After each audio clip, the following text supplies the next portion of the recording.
Here you leave today and enter a world of Mickey Mouse! A world of princesses.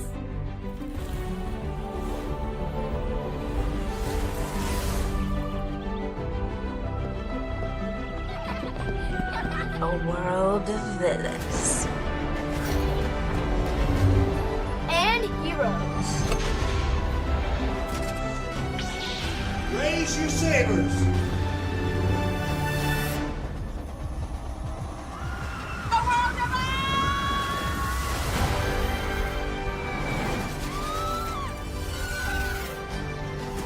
A world of other worlds.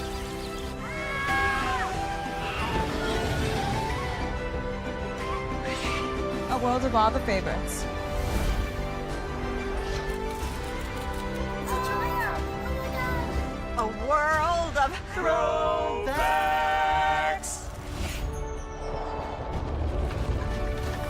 A world of for whatever you love. Infinite worlds await. Open your eyes. Think of the one place you've always wanted to see.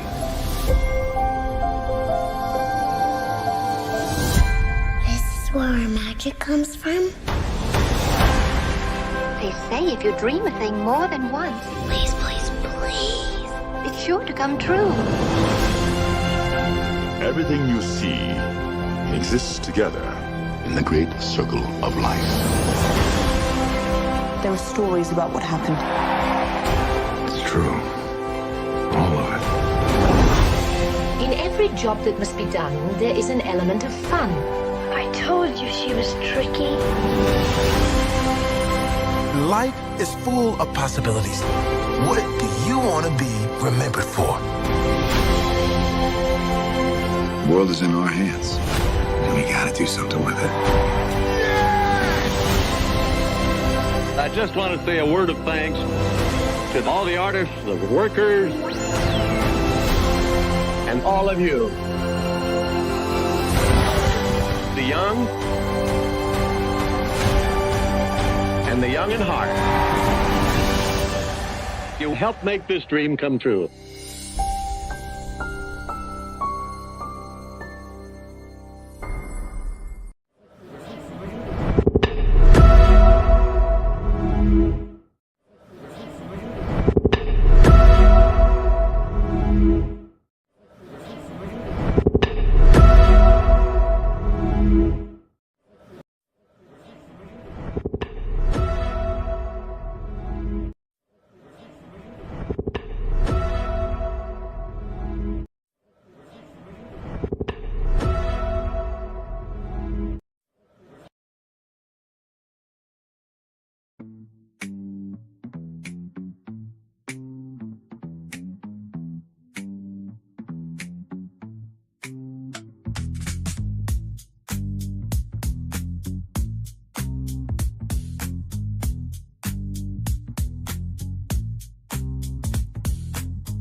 Well, hello to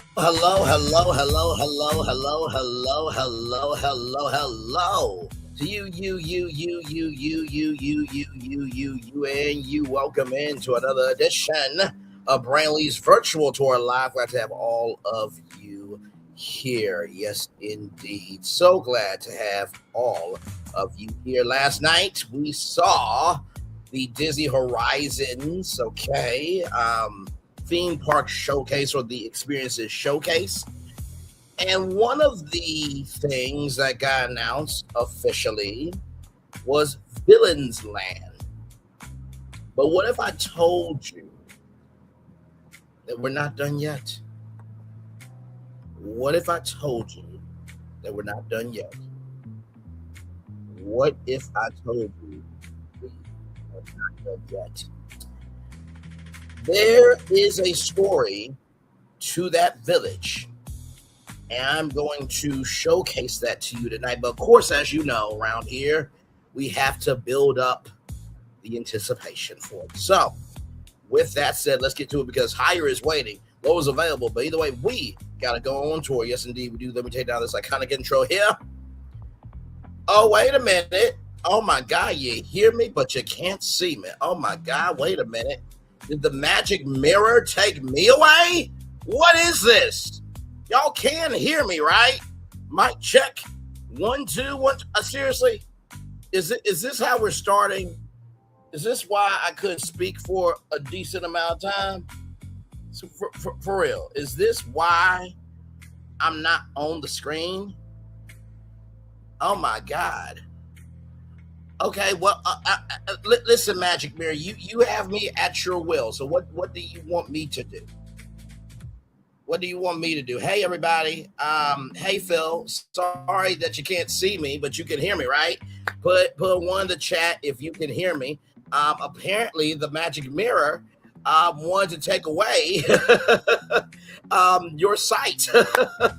But eventually, I'm going to have the site in order to be able to showcase to you what I need to showcase to you. But the Magic Mirror does want to say something. So he's telling me to showcase this clip. So I'm going to do that because the Magic Mirror asked me to. I'm so sorry that y'all cannot see me, but this is what the Magic Mirror wanted, right? So I'm sorry, y'all. This is really bad. This is really bad. Like I said, the Magic Mirror has taken me away, but he says once I play this, then I'll be able to get my face back. So hopefully he comes through, because the Magic Mirror is to the whims of the forces of evil. Here we go.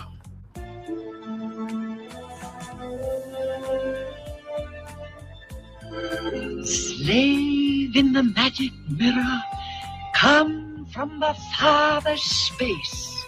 Through wind and darkness I summon thee. Speak. Let me see thy face. What wouldst thou know, my queen? Magic mirror on the wall, who is the fairest one of all?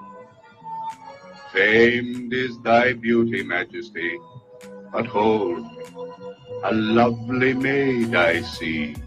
I'm not made. Rags cannot hide her gentle grace. Alas, she is more fair than thee. Wow, thank you for telling me the truth. Thank you for telling me. Reveal her name. Lips It's a he. red as the rose, hair black There's no as rise on ebony, me. I rise up. skin white as snow. I'm black. Snow White. Okay, so over the past few years, since our very first face back, Magic Mirror, please. Thank you so much. Okay, you said take down the screen, and then you will give me back thine face. Okay, I'm here. Oh, you're just telling me to. Okay, I gotta do the thing. All right. You see that virtual tour background? Yes, you do. You hear that virtual tour music? Yes. Yeah. I'm sorry. You see that? I'm so nervous. The Magic Mirror has literally put me under a spell, but I think I'm coming out of it. You see that virtual tour background? Yes, you do. You hear that virtual tour music? Yes, you do. And there is finally me. Hi, y'all. I am so sorry. Hi, everybody. Welcome in. Glad to have you here. I don't know why the Magic Mirror did that to me, but the Magic Mirror does have a clue at what I have up my sleeve for tonight. Now, this is a Villains Land conversation. Now, I do want to bring your attention to an image that we all know, right? This image right here. This is Villains Land, okay? All right. Now, this does look like a village, does it not? Does it not? Does it not? Does it not? Does it not? But, you know, I have a feeling that this village story is far from being told all the way, and I'm going to do that tonight.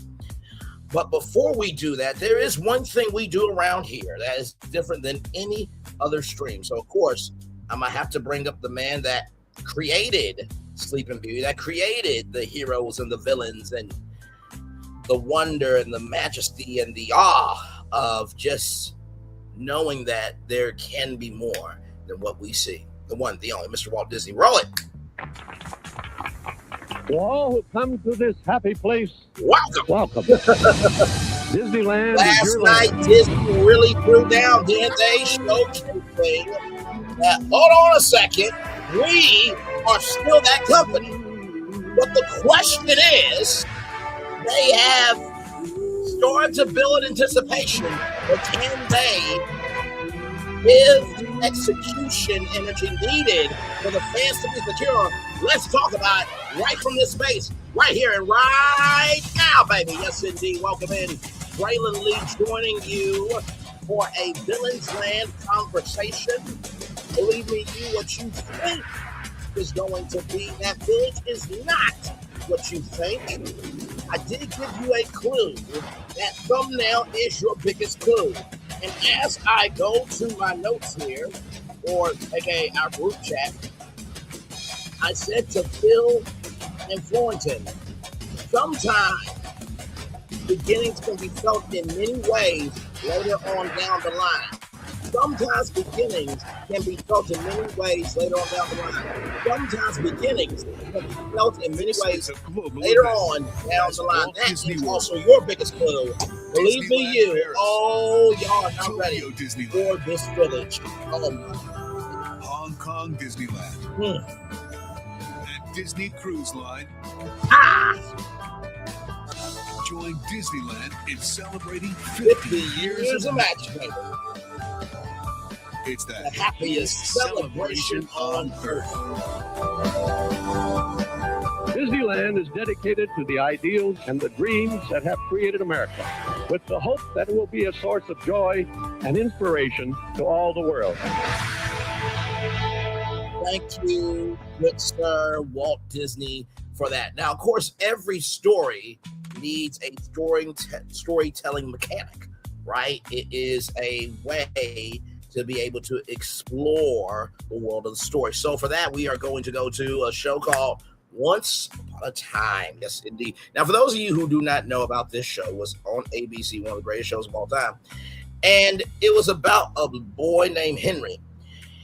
And somehow he gets out of this place called Storybrooke, where it is a town where fairy tale characters have become their human side of them, have become, how can I put this?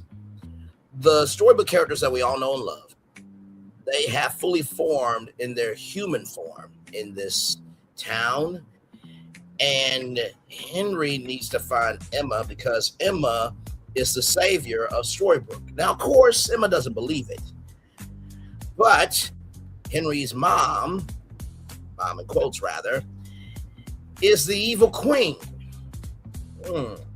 Evil queen is in Sleeping Beauty. Now, this book tells the story of Storybrooke, but the pages are missing. So as time turns and as the stories get told and as the world expands, we soon learn that Emma is the daughter of Snow White and Prince Charming. Let's continue on. Now, I know what you're thinking. Bray, what are you talking about? What does this have to do with the village? Believe me, it relates to the thumbnail. You just have to pay attention, okay? Adoption agent. I never heard of Storybrooke. Oh, it's a hidden gem. It's like a fairy tale. Storybrooke, Maine, briefly known as the New Neverland, is is a land without magic location featured on ABC's Once Upon a Time and Once Upon a Time in Wonderland. It appears in the first episode of the first season of Once Upon a Time. So here is the history, right? In the enchanted forest, the evil queen casts a dark curse, which sends all of the inhabitants to a newly created town, in a land without magic called Storybrooke. The curse, prophesied by Rumpelstiltskin, can be broken in 28 years by Snow White and Prince Charming's daughter, Emma. To protect their infant daughter, a magic wardrobe is constructed that brings her to another land just before all the enchanted forest is engulfed in the curse. A secret deal with the blue fairy, Geppetto, guarantees his own son, Geppetto, is one of the two to be saved. Both children end up in the land of magic and are placed in the same foster home, but Pinocchio later abandons Emma. Very interesting. So with Villain's Land, there is a curse that was formed by somebody flipping a coin into a well. That coin with that evil wish poisoned the well, and the well cracked open. But how did that village, this one, form, you say?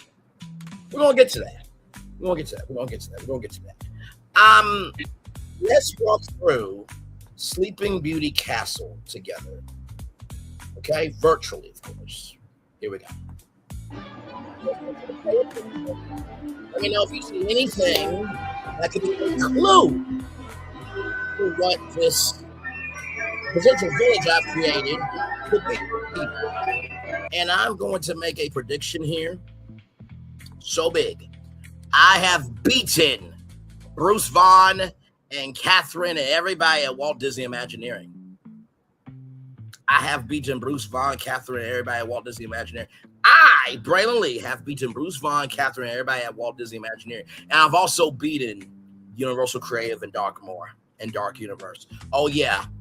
I'm taking that big of a swing, but you know me by now. I don't make a check that my ass can't cash. Let's get back to walking through virtually Sleeping Beauty Castle.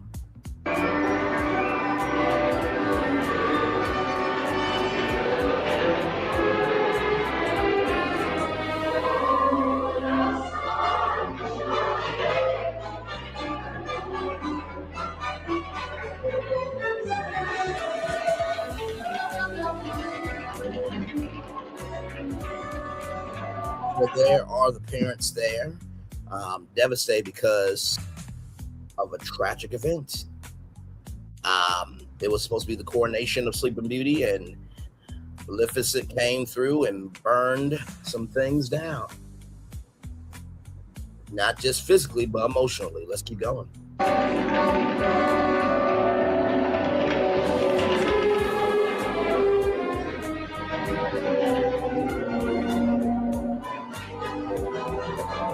There is Aurora's crib and the three fairies there.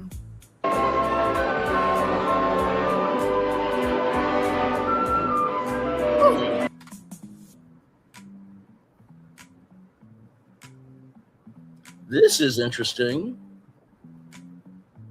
There she found a spinning wheel glowing in the dark, touched the spindle, voice command. Aurora obeyed and pricked her finger. That's interesting.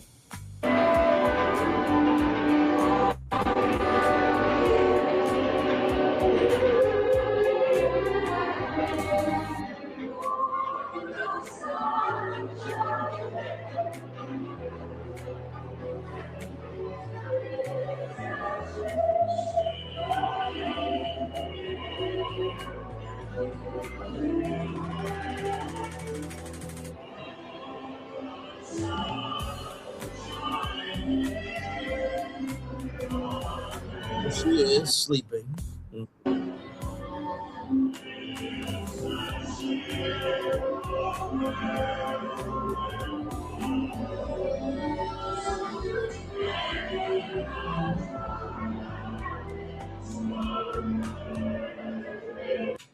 Well, it looks like the village people also got wiped out.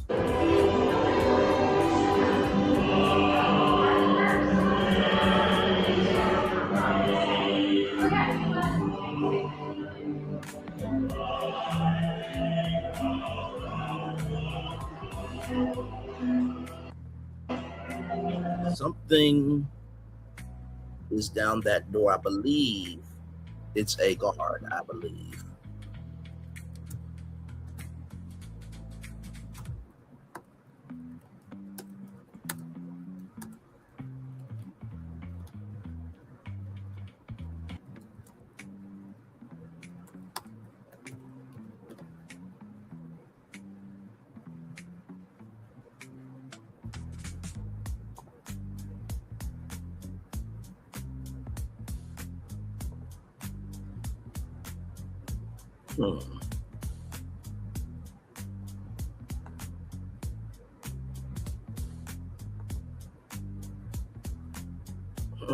Something is. Sorry, y'all. Just want to make sure of something here. So I believe in that small door, there are guards, right?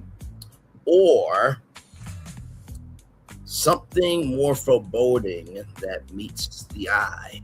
Let's continue. You had me. I was thinking of a walkthrough of Snow White's castle, but it's in the Queen's Groom to High, aka the Evil Queen. Let's keep going.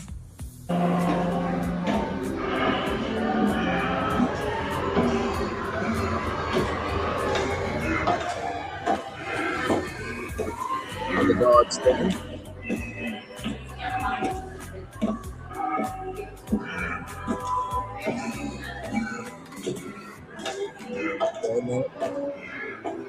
Phil says, and yes, there's an effect in the door that looks back at you through that keyhole. So the first one, right? Not the second one, but the first one, right? Hey, Florentine, welcome in. Glad to have you here. We are trying to understand the story of a village that has not been told. I believe I've cracked it. I have beaten Bruce Vaughn, Catherine, and everybody at Walt Disney Imagineering. I've also beat Universal Creative in Darkmoor and Universal Creative in Dark Universe. Now, Igor would say, well, the doctor would love to see you now for being that stupid, but the craziness of Igor cannot compare to the craziness of Raymond. No. From Get Out. No, don't do that. From Obsession. Not surprised. Let's continue on walking through virtually Sleeping Beauty Castle. On the stairs we go.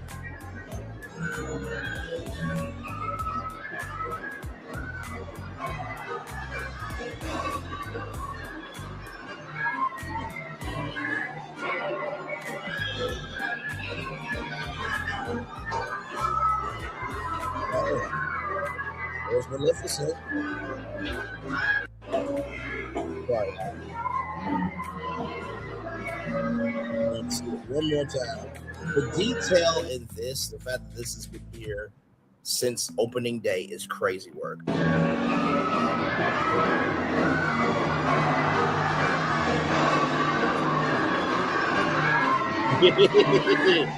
think this village that you're going to see, I'm going to say I think it's going to beat yours. But then again, who's to say? Let's keep going.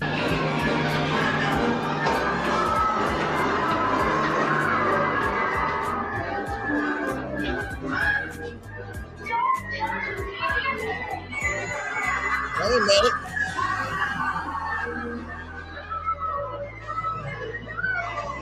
Why in the world does the spindle keep popping up? I mean, Maleficent is in Sleeping Beauty. Okay, and that led to, Villain's Land, having Maleficent be an anchor of it. And then, of course, side character, but this brother here predicted it 1 year ago on May 23rd, 2025, the Magic Mirror being the other attraction. And as the old saying goes, as above with Maleficent, so is below through the catacombs of the evil queen. But this spindle keeps popping up for some odd reason. Let's continue.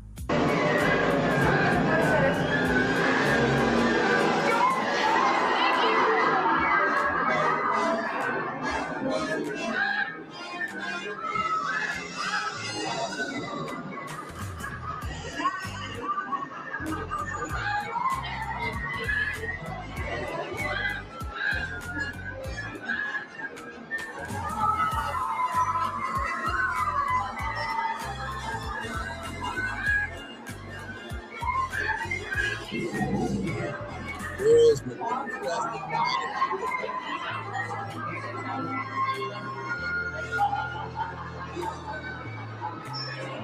and style and the sleeping story there. When that kiss, but wait,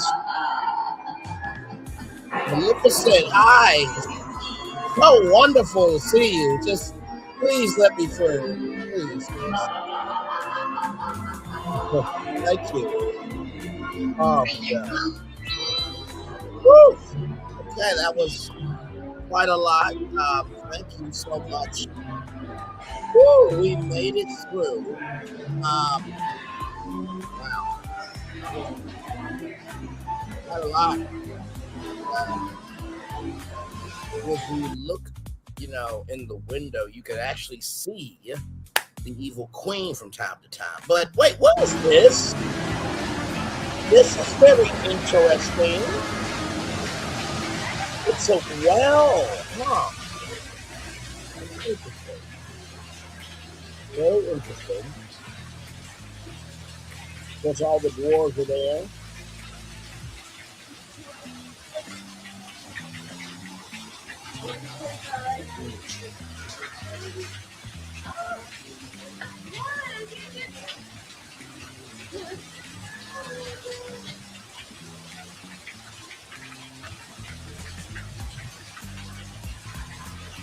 Maybe I'd see the well here just a little bit. My wish came true. There's that beautiful castle at night. Lovely sight to see.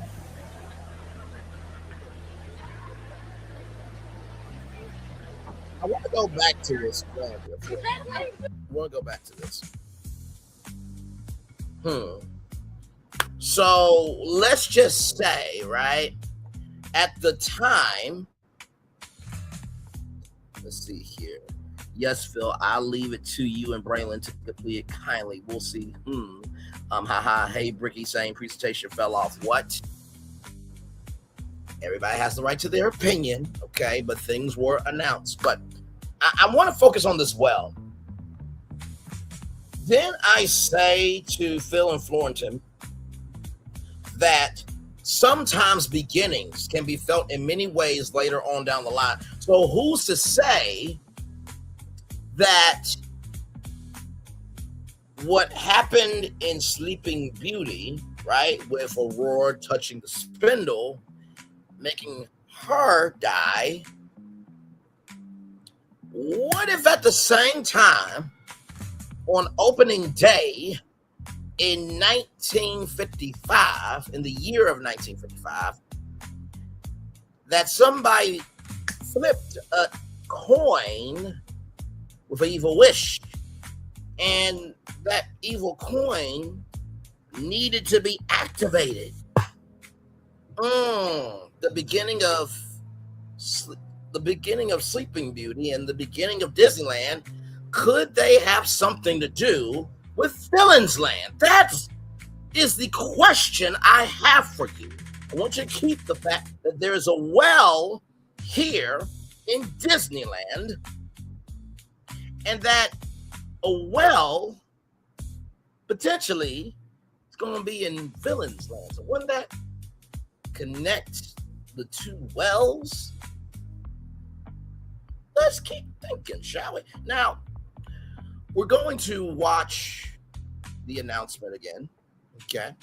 By the way, shout out to this great content creator here. Theme Park Steve. Shout out to Theme Park Steve for that footage there. Let's watch from Attraction Ideas. Okay, right here. Glenn Close returns as Cruella at D23 2026 Villains Land Reveal. Plus Cruella roasts Maleficent. Here we go.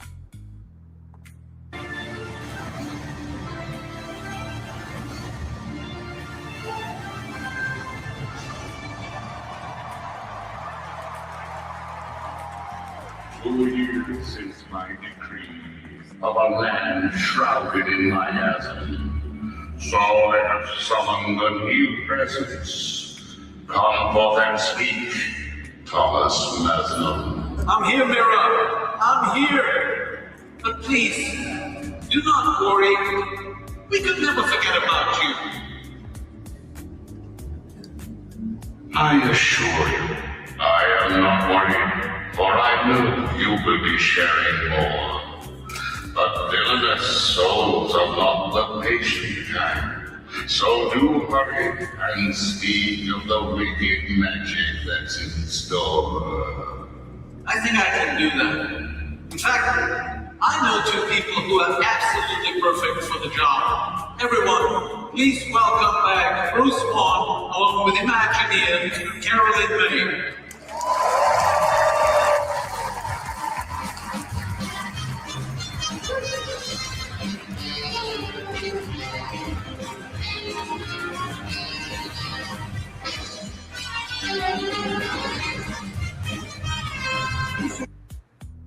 Since 2010, World Central Kitchen. Now, I want you to shout out to World Central Kitchen and Jose Andres for doing great work there. I want you to pay attention to what's said, because we are going to answer that question of how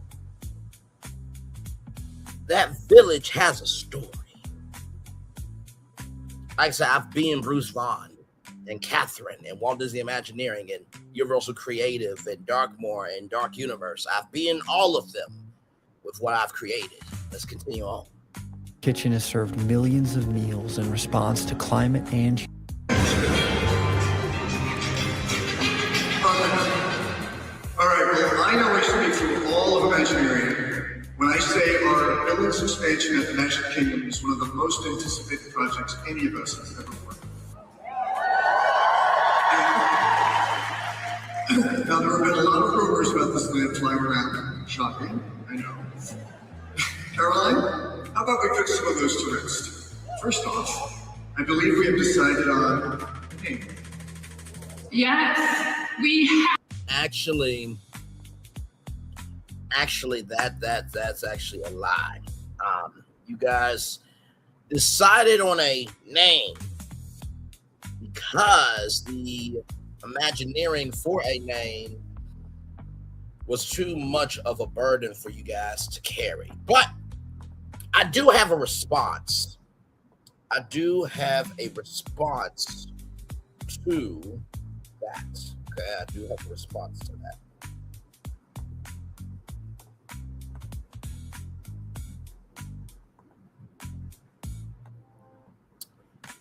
I just want to thank you for showcasing your lackadaisicalness of not understanding the assignment.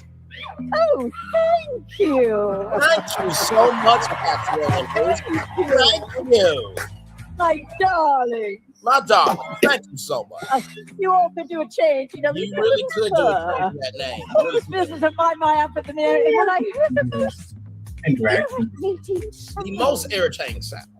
What sound? That sound coming out of your mouth. Coming out of your mouth. That was the most irritating sound. But don't worry, I'm gonna correct the laziness, the idiocy, and the travesty of what y'all were not able to do at Walt Disney Imagineering. And I know this is a lot to say after what happened last night, but wait till you see what I've conjured up. Yes, conjure is a word that Disney has used, so I am able to use, okay? And guess what? Conjure was used way before Disney ever said, so let's continue on. A name. Even though that this land will be full of mischief and darkness. We wanted it to feel like it belongs in the Magic Kingdom. And since most of the lands at the Magic Kingdom have land right there in the title, we figured, why mess with a good thing?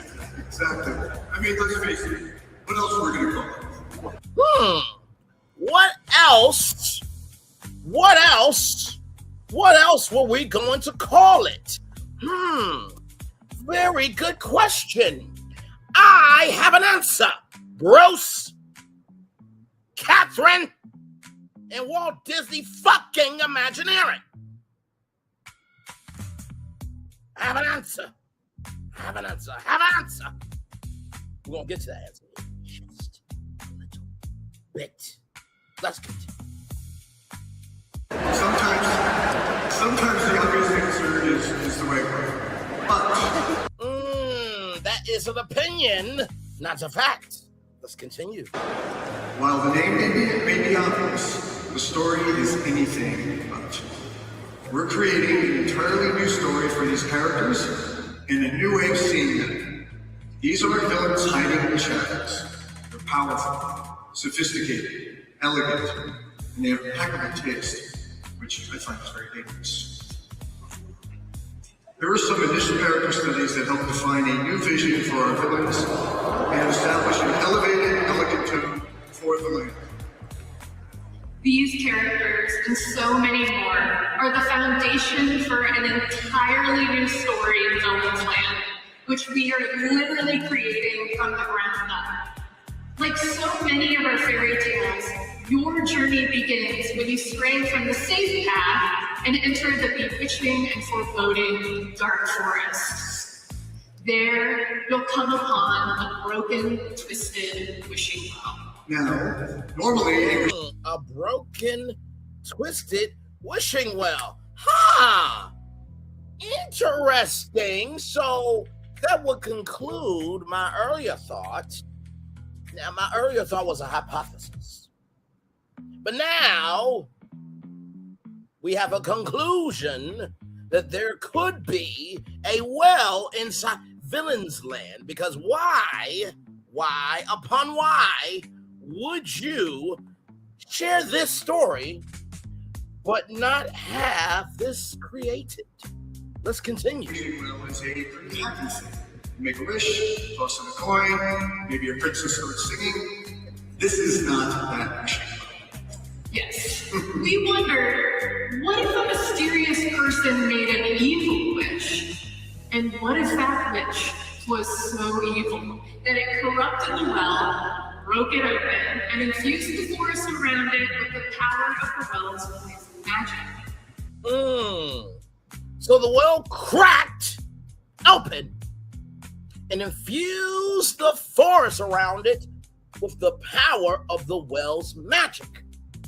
But something within inside the well, bigger than the coin, has to have created something within the well for the well to be broken open. Let's continue on. Dark magic up for grabs. I can definitely see villains wanting to be drawn to that. Exactly. And one by one, they have come through to claim it. Several of your favorite villains, including Cruella, the Evil Queen, and Dr. Facilier, have used this land's first magic to conjure the perfect new layers for themselves. Everything they could wish for. The architecture reflects the style, humor, and fiendish personality of the villain that owns it. And whether it's by promising treats, treasures, or wishes come true, you can bet the villains will use everything in their power to tempt you. Well, I'm sure they will. In fact, wait a minute. Whether it's by promising treats, treasures, or wishes come true. Whether it's by promising treats, treasures, or wishes come true. Whether it's by promising treats, treasures, or wishes come true. Something happened inside the well, bigger than the coin. The coin was just part one of the well cracking open, but something formed in the well for it to something happened with inside the well for that energy to have the wherewithal to know how that energy should be formed. Let's continue. You can bet the villains will use everything in their power to tempt you. Well, I'm sure they will. Frankly, I'm looking forward to seeing them try. Villain's Land is one of the most ambitious lands we've ever created. It's huge, on the scale of Star Wars Galaxy's Edge, and completely immersive. Everywhere you look, the villains have taken over. The architecture, the food, the shops, even the landscape itself. And that's before we get to the attractions. You may have heard there are two major ones, and would you like to hear what they are? Well, our first attraction is going to be a thrilling coaster experience.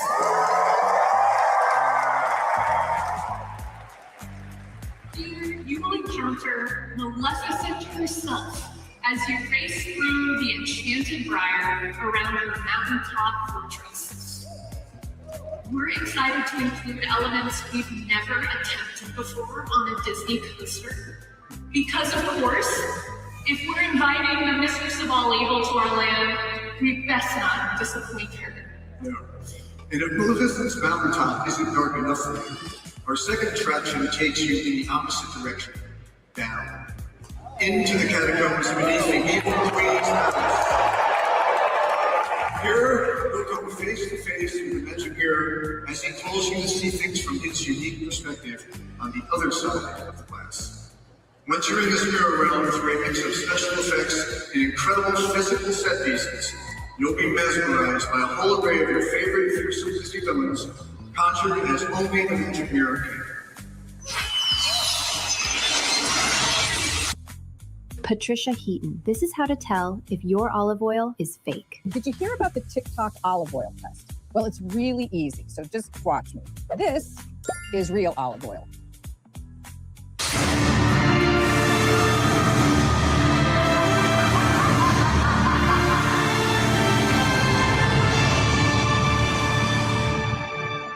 Hey, Bruce. Hey, Caroline. Is that cruella deville?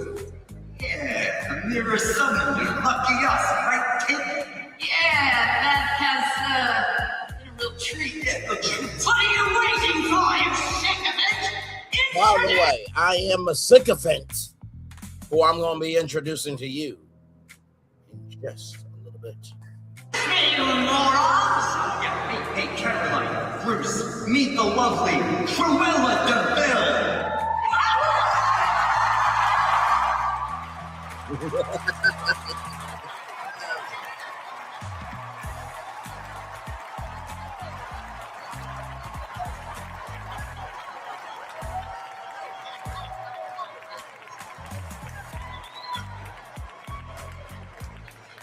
Caroline, darling, gray isn't your color. You want... You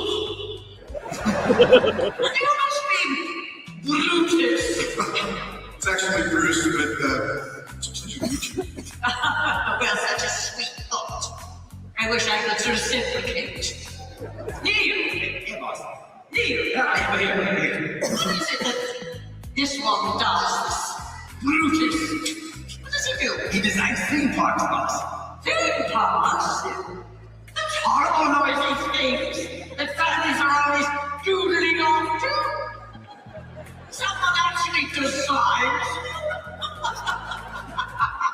What a senseless thing to do with your life. Suddenly, Brutus doesn't sound so bad. How can we help you, Mr. Bill? Well, I was minding my own business, admiring my outfit in the mirror, when I heard, oh, thank you.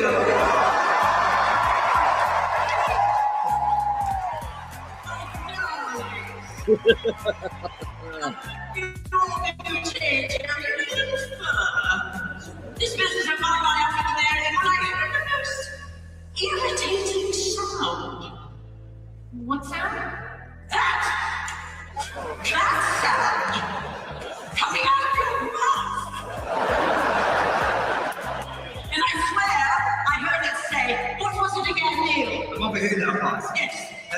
Maleficent is going to get her own ride.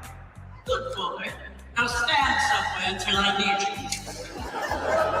Well, I heard that overstuffed purple handbag was getting her own ride. I thought to myself, surely that can't be. I mean, dragon skin? Heavens no! Leather is just so passe. There isn't a woman in all this wretched world who wouldn't rather have her garden. Well, I mean, we already discussed the... Oh, poor thing. I'm going to cut you off before you say something you'll regret. Now, let's go and leave these two to work on the opening of my ride.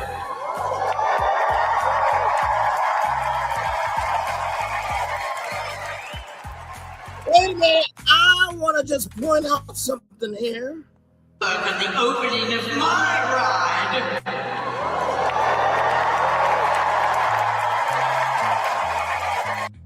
One more time, I want you to pay attention to Bruce. One more time. Well, I mean, we already discussed the... Oh, poor thing. I'm going to cut you off before you say something you'll regret.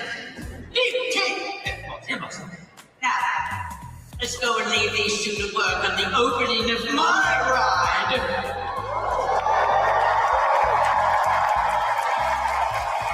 Oh, sir.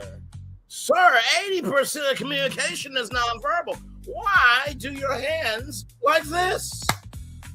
Which means could be possible. I'm not confirming nor denying. Quite interesting. Over there, it's a teleprompter and a little television. In the back, there's a little monitor on the ground there with a feedback monitor on the other side, visual feedback monitor. And then in the back is a huge teleprompter. But, of course, was this rehearsed, or do you know that you guys are working on a Cruella DeVille ride at Walt Disney Imagineering? Let's finish it out.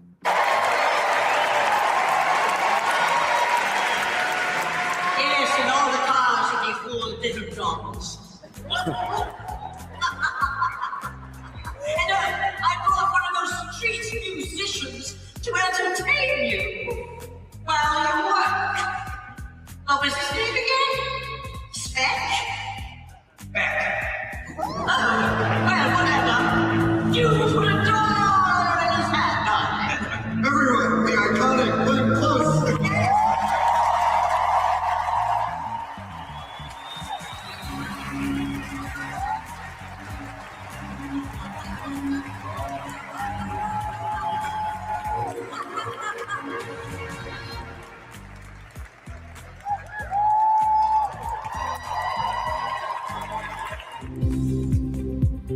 By the way, congratulations to Attraction Magazine that just made it to 1 million subscribers. Now, that was a very interesting announcement because you have to listen to what's not being said. We know about this, but we don't know the story of how this formed. Let's watch a little insight in an episode of Pardon Our Pixie Dust, courtesy of Walt Disney Imagineering. Roll it.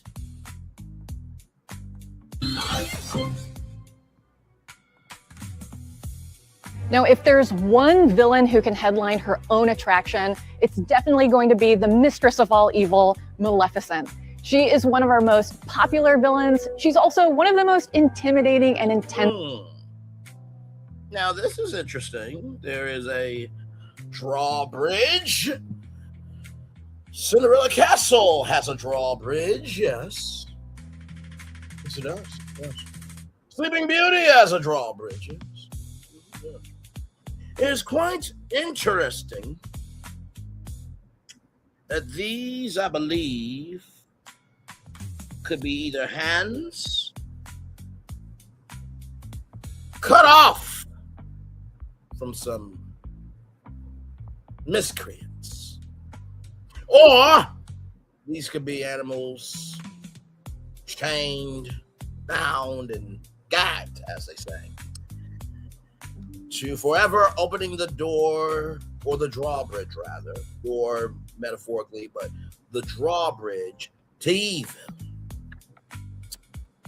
I wonder if these will light up. Wait. Wait a minute. I think I might have just thought of something. Open this here. So could this, and as we look here, we see skulls, we see jack-o'-lanterns. Could all of this fuel the light in this village that we don't know how it's formed? Let's continue. We're about to get to the answer of how that village formed. Friends-Villians. So she's a perfect fit for a high-thrill roller coaster ride. This model behind me represents the roller coaster experience that will deliver on the power and the magic of Maleficent. Now, we have been heavily inspired by the 2D animated film and especially the artwork of Ivan Earle. So you can see that we've retained that iconic silhouette of Maleficent's fortress in Forbidden Mountain, but we wanted to make sure that we brought a cinematic realism to it so that we're delivering on that wish fulfillment of finally being able to step foot in Maleficent's fortress and having an audience with her. This 1/4-inch model is a really great example of how we solve all types of challenges as we're working on a project. For example, what is the overall scale of this attraction within the context of the land? How are we going to deal with forced perspective? And what is the overall look of the rockwork? So you can see that we've translated that into the rockwork, but we've also added this swirling shape to it so that it feels almost as if this place has been conjured from the malevolent magic within this land. This model is such a great example of the scale and ambition that Walt Disney Imagineering has for our Villains Land, and that we have such a passionate team that's so excited to finally be able to deliver on Disney villains in a way that you've never seen before.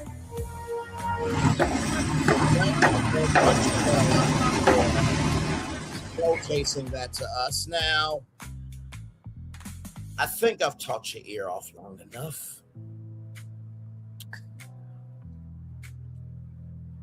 Let's go back to the image here.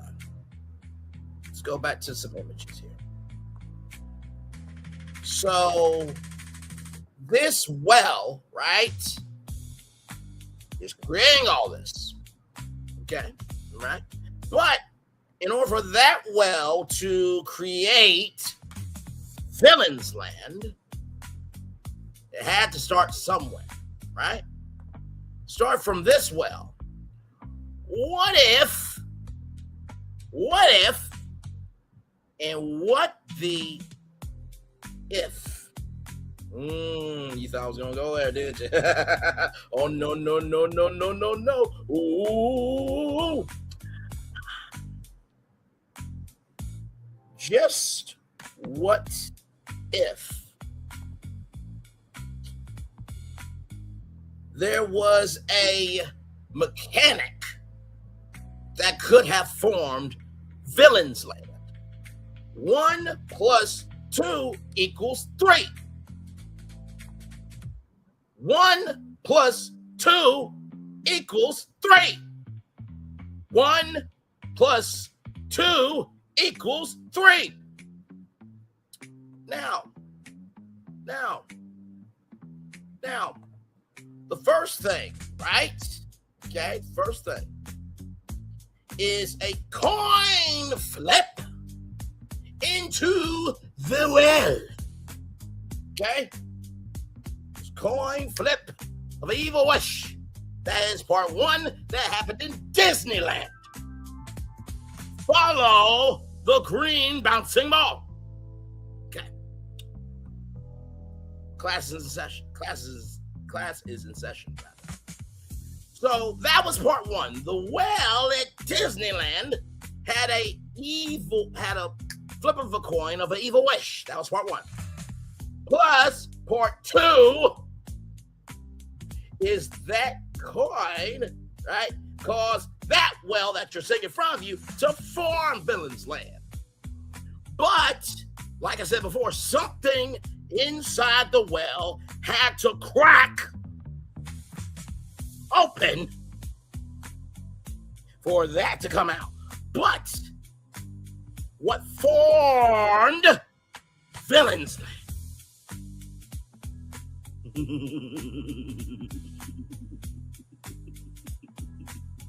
I am a sycophant for this theory I'm about to give you.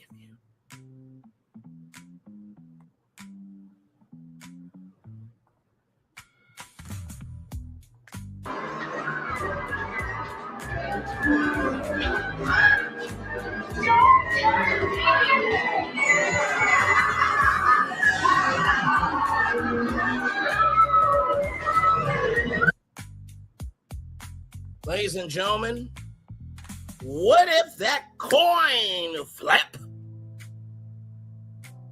of an evil wish that fell in the well at Disneyland that lay dormant all those years rather?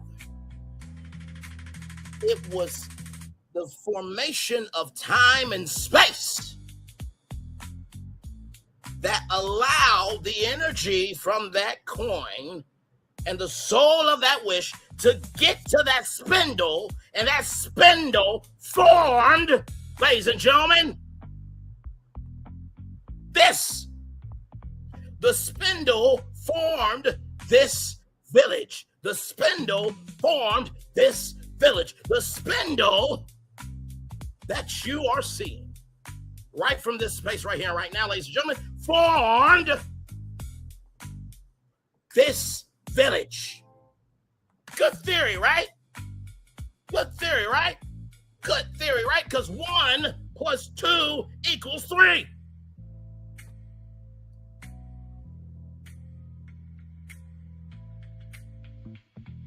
But for everything that the spindle weaves,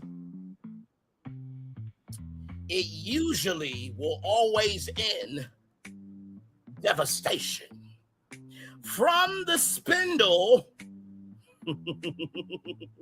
that weaves what you wish will form always devastation.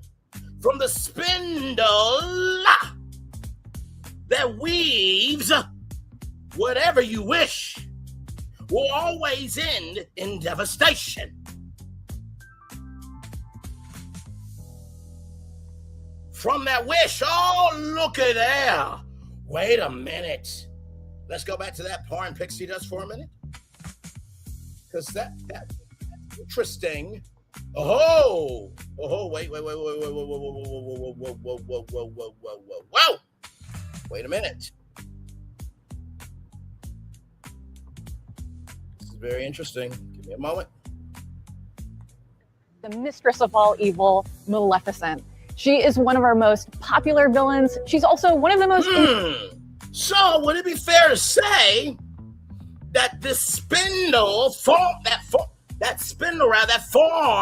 this village,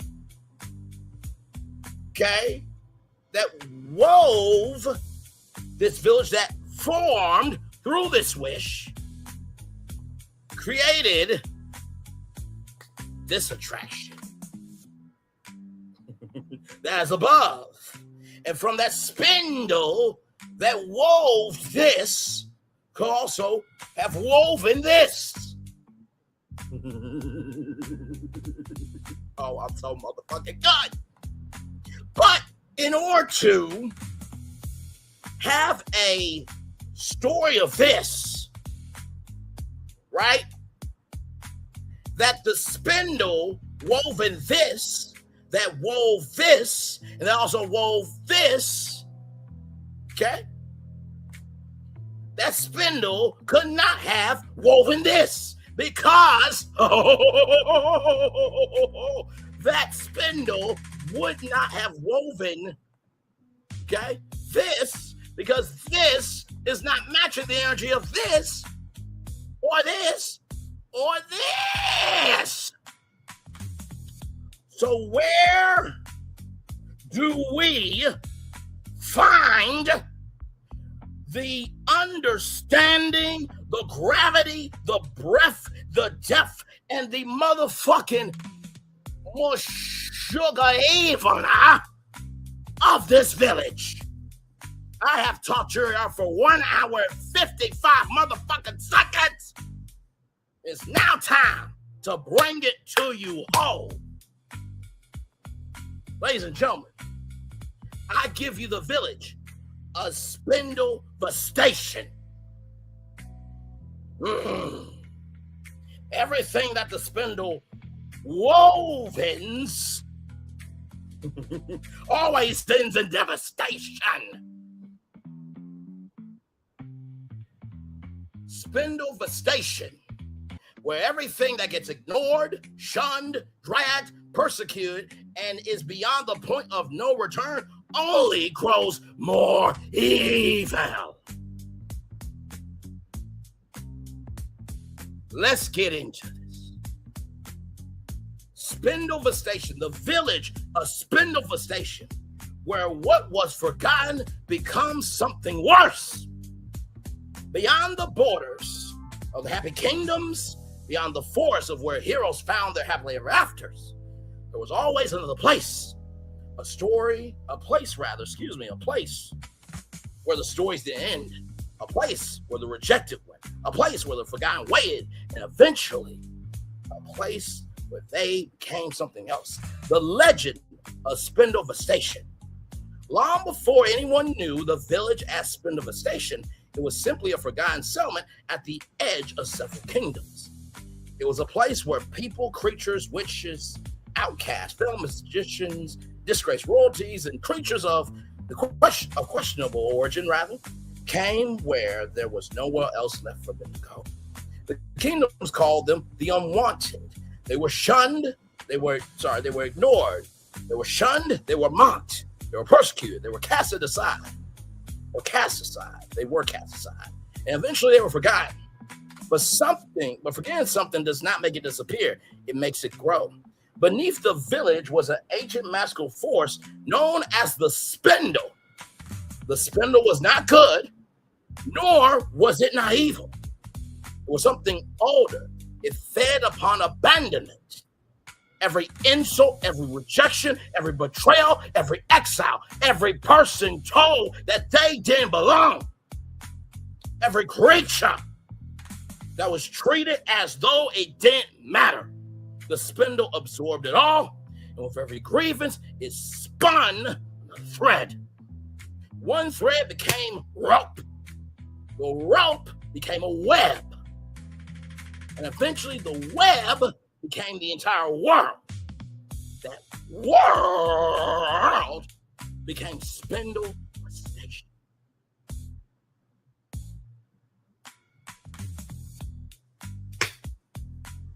Now, let's get to the law. A spindle station. Now, the villagers have a saying. What is ignored becomes resentment. What is resented becomes power. What becomes powerful eventually becomes devastation.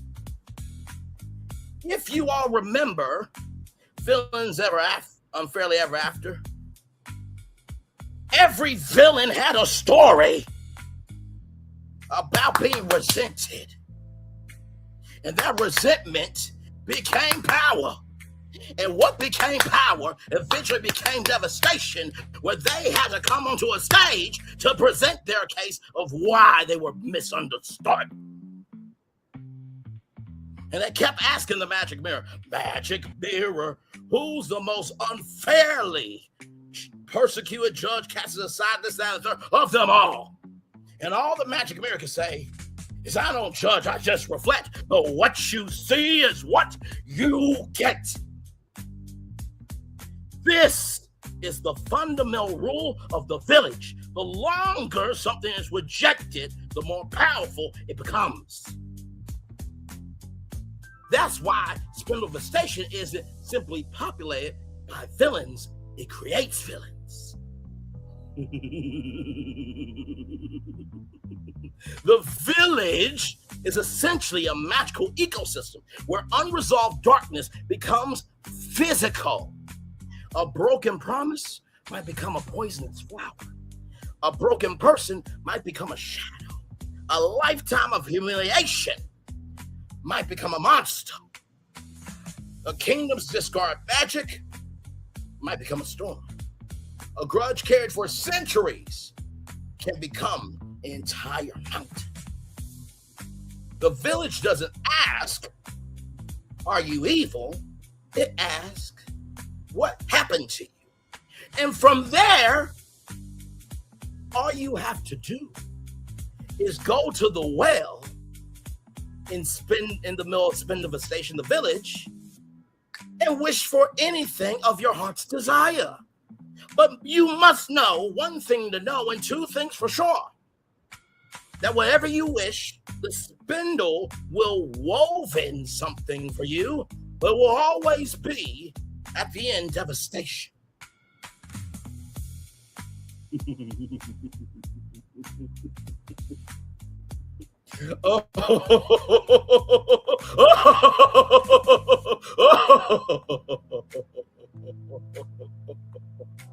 Oh, I'm so fucking good.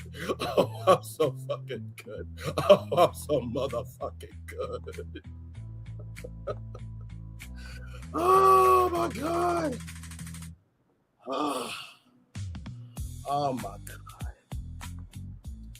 And let's go back to what was said at the presentation. Humor and fiendish personality of the villain that owns it. And whether it's by promising treats, treasures, or wishes come true, you can bet the villains will use everything in their power to tempt you. So everything in the spindle's power, all it is the energy. How can I put it? Everything of the spindle is the power of offering you treats, treasures, and wishes to tempt you into you being seen, heard, and embraced. But because you want to be seen, heard, and embraced so much, they will take the fantasy of what you want and drown you into a place of never getting what you need. My God, my God, my God. It asks, what happened to you? And then it waits. The spindle at the very center of the village stands the source of everything. The spindle. It appears to be an enormous ancient spinning wheel embedded inside a crooked tower. But actually isn't spinning thread, it's spinning stories. Every time somebody somewhere is ignored, betrayed, rejected, or pushed beyond their breaking point, or what have you, another strand appears. Those strands travel through the walls beneath Spindlefestation. They become streets, they become buildings, they become bridges, trees, the dark forest, creatures, storms, and eventually, villains. The spindle is why the village never stops changing. Every new grievance creates something new. The village, from a distance, Spindlefestation looks almost beautiful. It's a strange medieval fairy tale village filled with crooked towers, elaborate balconies, twisting bridges, colorful stained glass.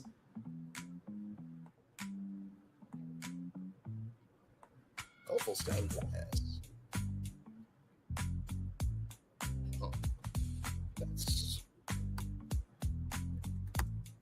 That's interesting.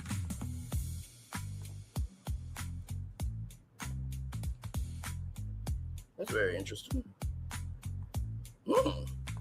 They said stained glass, huh? I'm just bringing you information. It's up to you to decide whether the spindle formed or woven rather this or the thing I'm about to show. Let's continue on. Enormous iron gates and winding streets, but nothing is quite right. Buildings lean toward one another as though they are whispering. Doesn't the dark forest trees whisper to each other?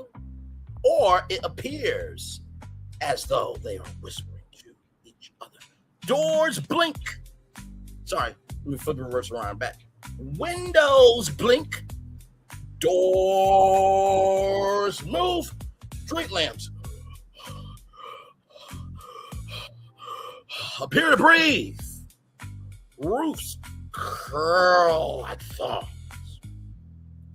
Bridges seem to grow instead of being constricted. And the further guests travel into the village, the more distorted everything becomes. The architecture reflects the emotional history of its inhabitants. The happiest looking buildings are often the most dangerous. The darkest looking buildings might belong to someone who simply wanted to be left alone. That ambiguity becomes central to the land. Spindlefestation doesn't believe in simple good and evil. It believes in consequences. The 7 stages of spindlefestation. Every soul that enters the influence of the spindle goes through 7 stages.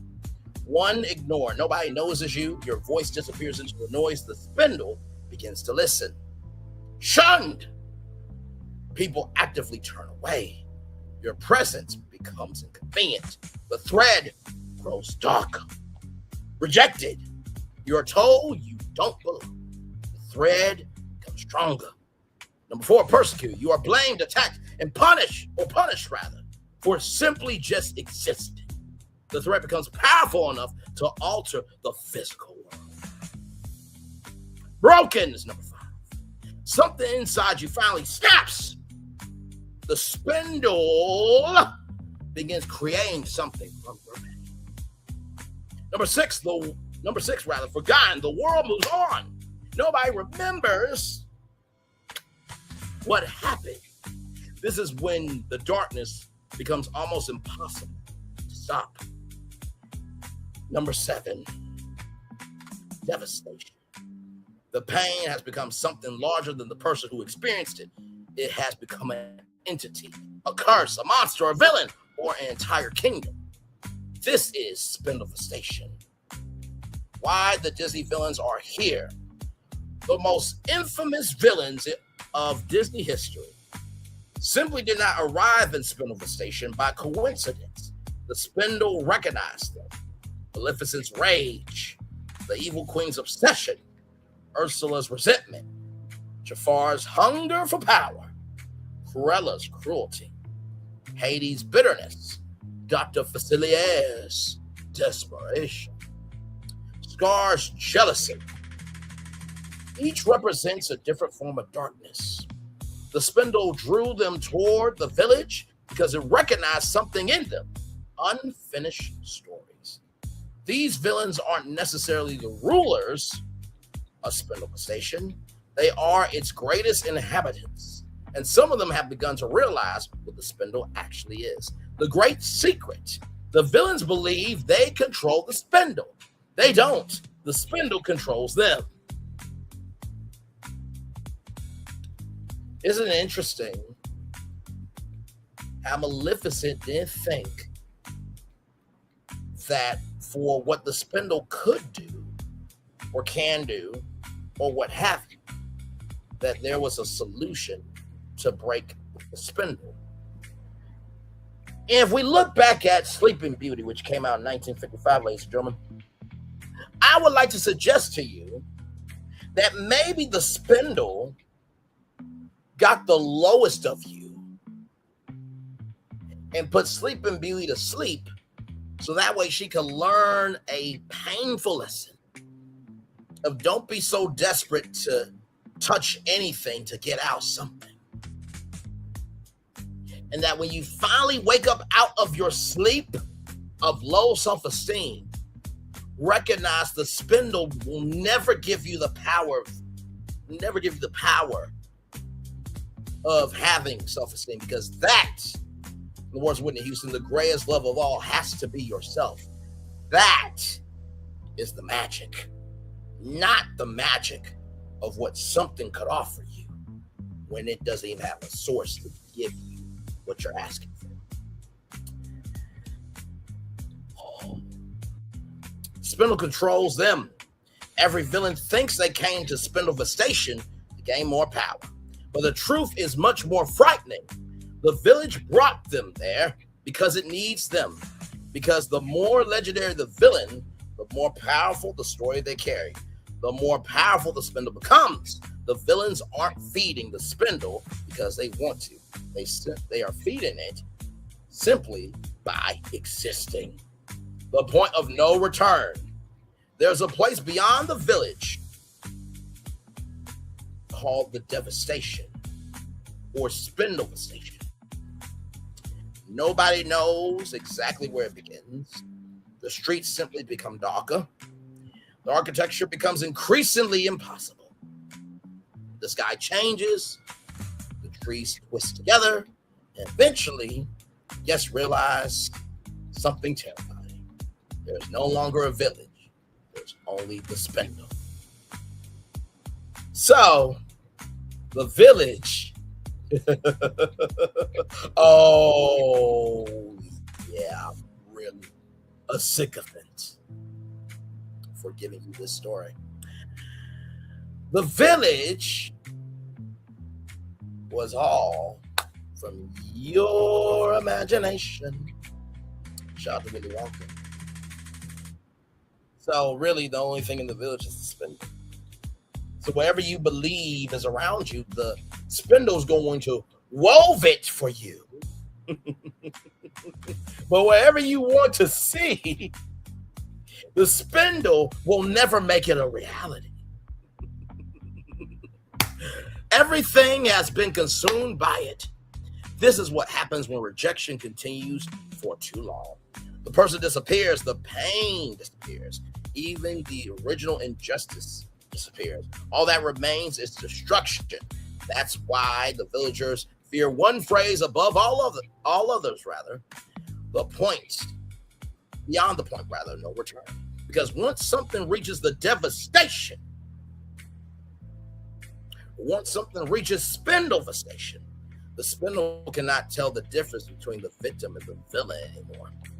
The moral of Spindlefestation, this gives the land the unexpected sophistication.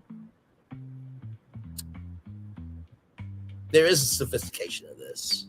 The sophistication of it all is it's inside out to the lowest version of yourself, personified through the realm of evil. This gives the land an unexpected, sophisticated emotional foundation. Spindlefestation isn't saying villains are secretly good. It isn't saying everyone who suffers becomes evil. Instead, it asks a much darker question. What happens when nobody listens until it's too late? The village becomes a cautionary tale about what happens when pain is continually ignored. Because sometimes evil isn't born in a single moment. Sometimes it grows quietly, thread by thread, until everyone finally notices. By then, it is too late. The sign above the village gate, guests entering Spindlefestation, will see an enormous wrought iron gate. Above it, Spindlefestation, and beneath the name, everything forgotten finds a home. But as guests walk beneath the gate, the lettering subtly changes. And for a brief moment, it reads, everything forgotten grows. Then everything that grows becomes. And finally, everything that becomes devastates. The gate closes behind them. And somewhere deep beneath their feet, spindle begins to turn. Woo!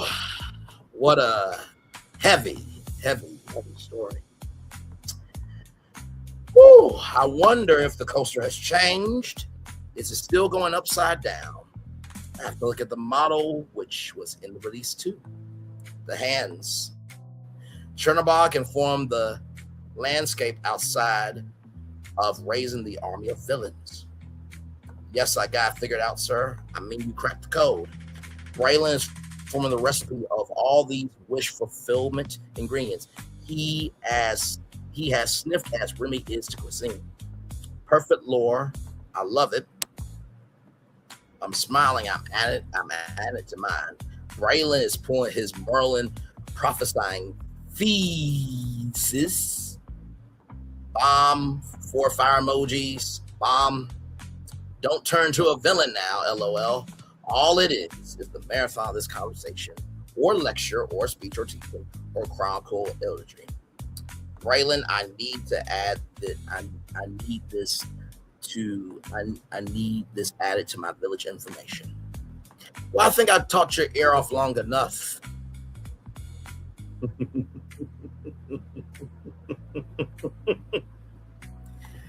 Who's ready to see some concept art, huh?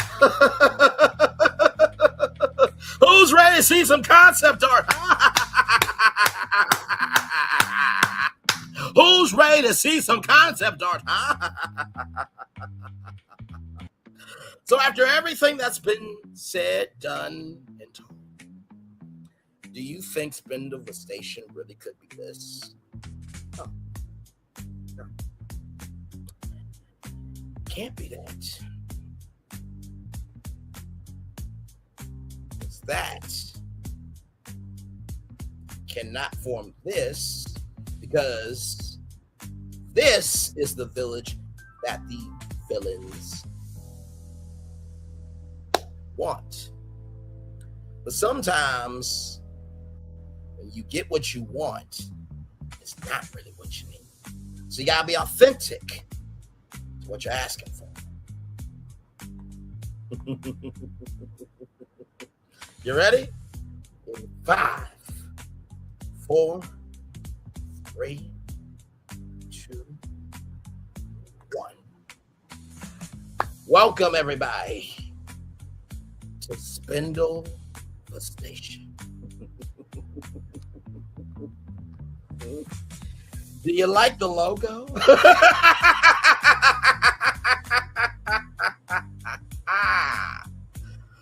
Oh my God, I'm so motherfucking ass good.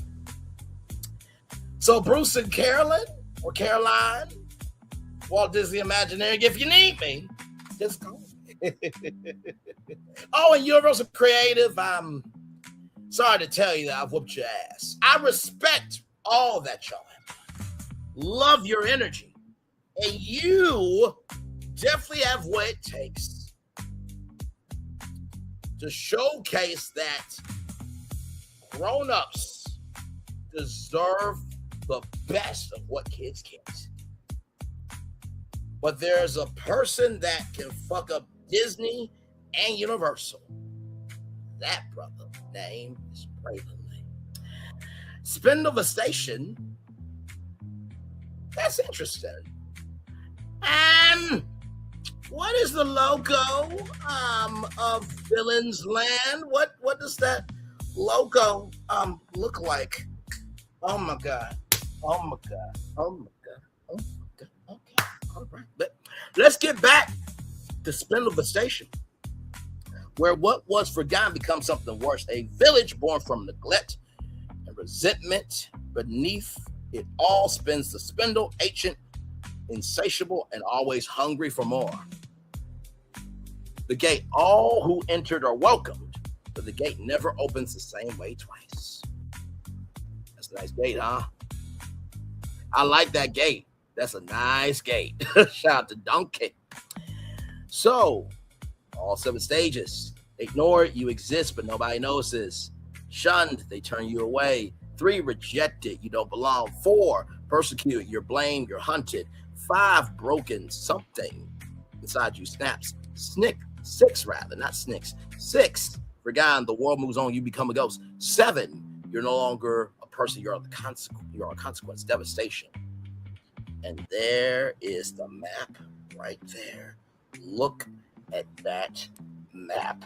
And you see how the spindle just keeps going and going and going and going and going and going and going and going and going and going. Okay, yep, okay, all right. Okay, oh God, okay, all right. Oh, okay, oh God, oh, the spindle is tight. Oh, God. Oh, okay, I'm sorry. Beyond the point of no return, past the village, the spindle consumes everything. There's no map, no guides, only whispers. Let's get back to that gate, right? Now, the spindle. At the heart of Spindleville Station stands a spindle weaving every slight, every grievance, and every injustice to something far more dangerous. The village, crooked, unpredictable, and alive in ways it shouldn't be. Its architecture shifts with every new story the spindle weaves. The stages, every path. The village represents the 7 stages. The deeper you go, the further you fall. Ladies and gentlemen, that right there, as you can see, is the village of Spindleville Station. Not bad, huh?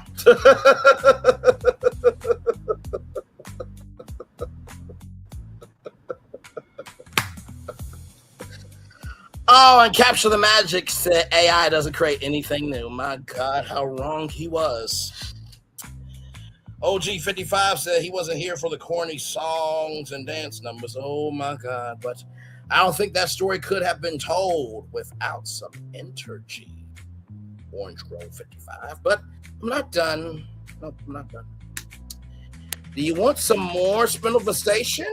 Do you want some more? Do you want some more? Do you want some more Spindleville Station? I got it for you. It's coming at you in 5, 4.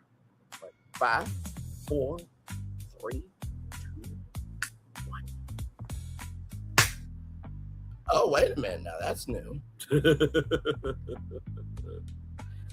All right, so let's do it. The restaurant's here. The Gilded Grudge.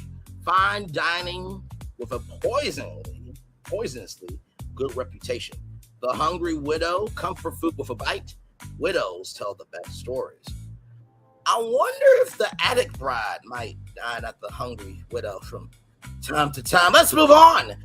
The Devourer's Kitchen, where fear's the main course. Reservations recommended. Shops with threads of resentment.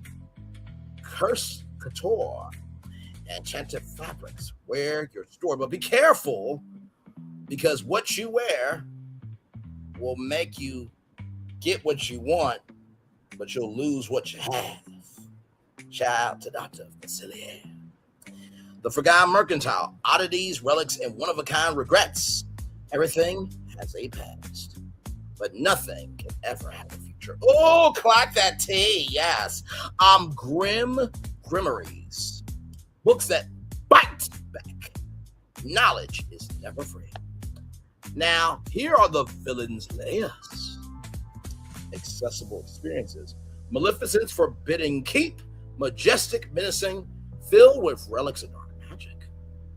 Ursula's Depths. Under the village, under the waves.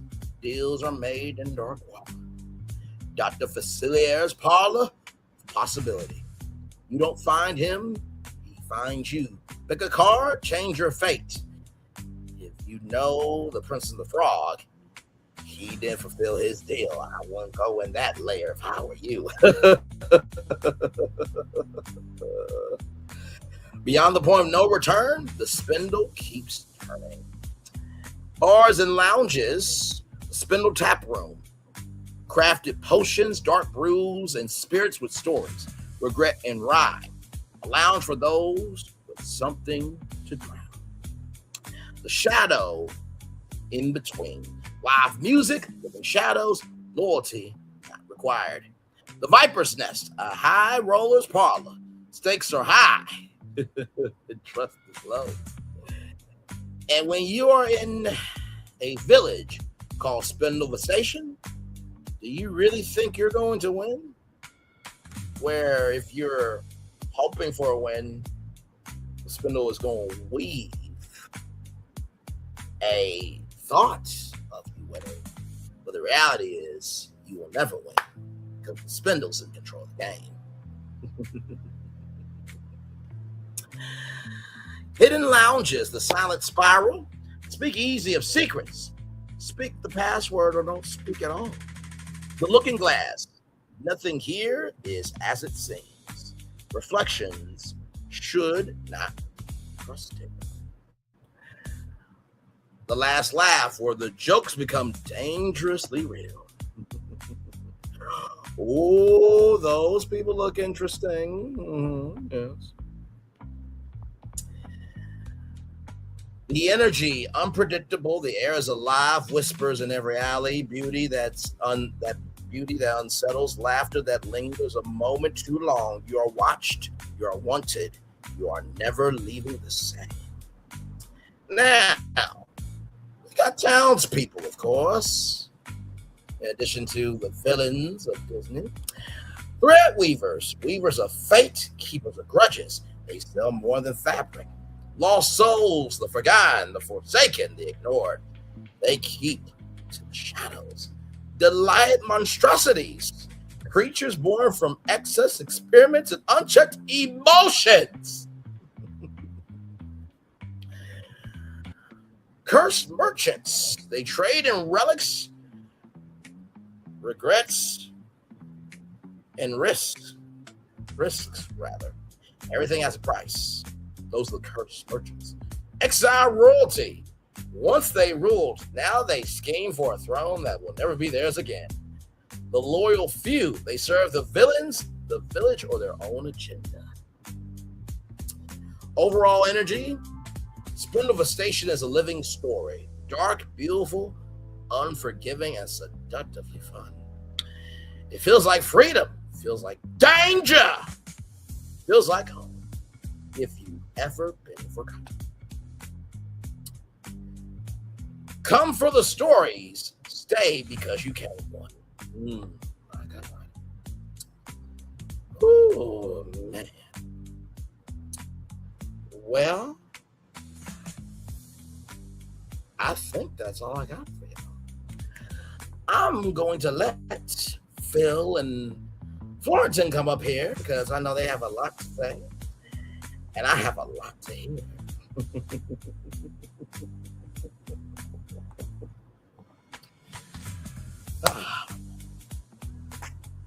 How about that for Villains Land conversation? The village is Spindleversation. Not that.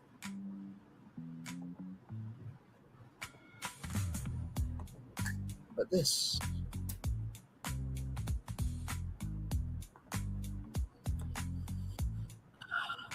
Hey, how's it going, Magic Mirror? Nice to see you. What did you're kind of making me nervous here?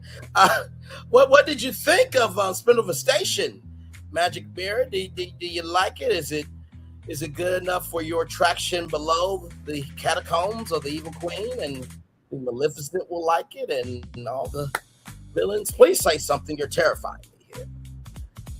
All I can say, Raylan, is you are the most evil of them all. Thank you. Magic Mirror, I know that you don't judge, you just reflect, and what I see is what I get. But I think I've done more than Bruce Vaughan and Catherine and Walt Disney Imagineering. So in exchange for doing what they can't, won't, and they never will do. Can I please have my friend fill in the screen so I can get his reaction, please? As you wish. Thank you.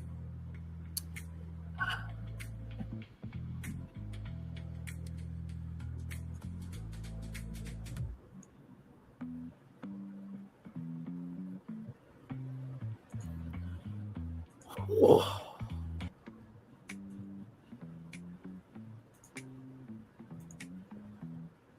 Magic Mirror is bringing Phil back to the real world here in our realm, so it takes a minute for the Magic Mirror to do its thing. While we are waiting for Phil to come on camera, welcome in, everybody. You are in the village of Villains Land, Spindlefoot Station. Hey, Phil! Welcome, sir. How are you? How are you? How was the Mirror Realm? How was it? How's the Magic Mirror? He's good. What do you mean, Magic Man? There's no Magic Man here. Okay. So, I guess when you go to the Mirror Realm, you lose your memory. Phil, welcome. No, I was not here during that. No. Oh, okay. All right. Well, since you're here now, what do you think, sir? Must have been a glitch. Must have been something of.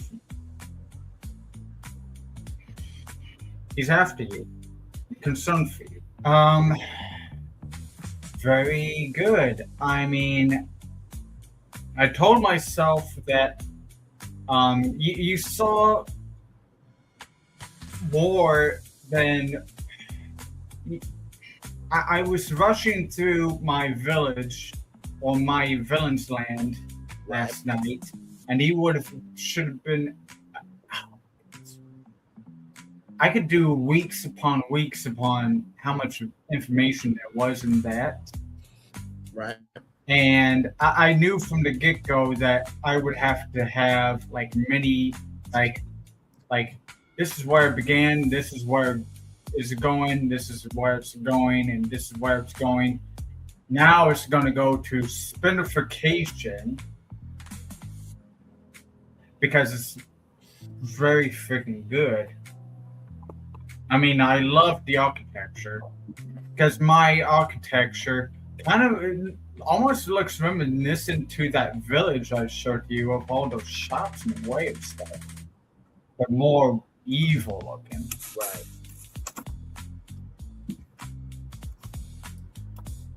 Hey, Florentin, welcome in, good sir. How are you? I have to say that the attractions I was building. I'm good. No, but you are despicable. You are despicable. I'm not going to say despicable because I got the village. I got the villain's land planned out. I don't know why. I'm disappearing. I guess I'm. I have a really, really rough rendering of what going through the castle would be if it was. I think it's the. I think I'm cursed. I'm appearing and disappeared. Well, Brandon thinks that my feed was taken over by the mirror, but nothing happened. I don't know what he's talking about. And no, I did not lose my memory. It was nothing that happened on my end. It happened on his end. Understood. So sincerely, very well done. So sincerely, I made a claim that I beat Bruce Vaughan, Catherine May, and Walt Disney Imagineering. And I also made the claim that I beat Universal Creative and Dark Moor and Dark Universe and Epic Universe. Do I have the right to make a W on that claim? Yeah. I mean, you have the right to make that right on that claim. For sure. I could have made a victory on that claim as well if I was, as I told you, I could present more before I always wanted to present the villains part of things. I think you did the villains part very good. Yes, because I think present mine here and there, and eventually transform it to a spinification sort of deal of things. Because not to say that it's not bad what I created, but maybe it needs some more connection. I don't know. This have to be debated. I think Universal did what was land as big as it looks to me. Right. Equivalent to mine, just more interesting in a way. Understood. Thank you, good sir. Florentin, what is your take on what has conjured in front of you tonight, good sir? I think Universal did what was expected, and what when I mean what it was expected was they gave the people what was expected. So they took a Universal's franchise and basically gave this is what the Dark Universe is, and and then we think that for Disney, that if Disney is not doing it, that it depends how you do it, then it will be more whimsical and more tame, or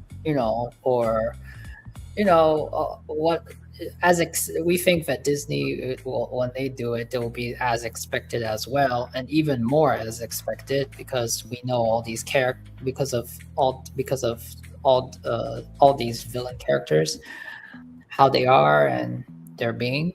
But what you did there is you took something. What you did there, this is adding on to the mystery and the connection and so it's unexpected actually. It's an evasion.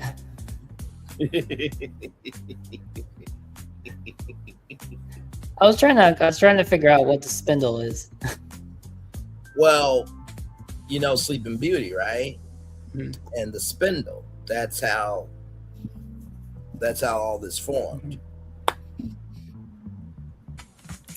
You're trying to figure out what the power is, the power that actually broke the whale. The power of that wish from that coin came, that the energy of that evil wish rolls out that coin, went through the air, touched that spindle, and that spindle then exchanged its energy back into that well, and then formed spindlifestation and conjured it up. I will say, sir, me and Phil, we need to give you an applause, and I think more of an applause, because you tonight you defined all the answers and the meaning, and it's it's crazy. It's crazy the whole meaning of the whole thing, and how you presented it too. I mean, what an entertaining presentation. Thank you. Just in the same respect as in the same manner and fashion as Cruella did hers. I even think Cruella will be like, Brutus, this Braylon Lee here, he will be doing Villains Land. Not you. Okay, you heard Brutus. It's me. Just like Phil's reaction to the Spaceship Earth news is well defined, as it should be. Well, you made it sound like exaggerated it because I swore I was saying attraction lives, but all you heard was lives. I was trying to save lives. When I was saying attract, I was trying to save the life of the attraction. Right. Yes, I know. But in all honesty, I don't think any. I don't know. Maybe maybe I warned you, maybe, Flunkin, of why I had to do Spaceship Earth, and I called it Part 1. And if you saw the description, depending on how the D23 goes, it will influence what is going to be Part 2. So there will be a Part 2. Understood. We may do a celebratory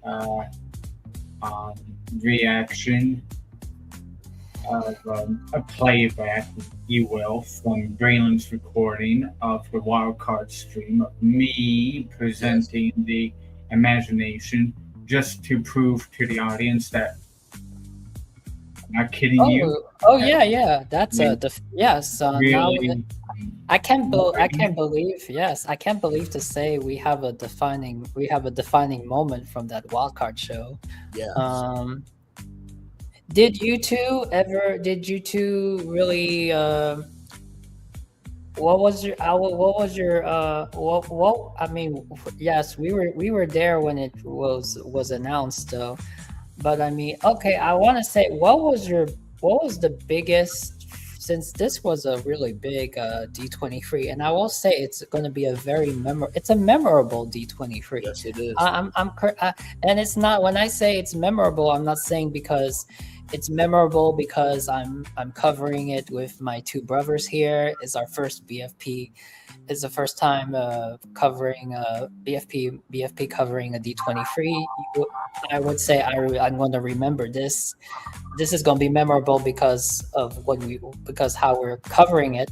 But no, it's actually memorable because of the whole thing, the way it was presented, the way Neil Patrick Harris, everything was memorable. The stage, the music performances, the music choices, everything was memorable. Would you agree?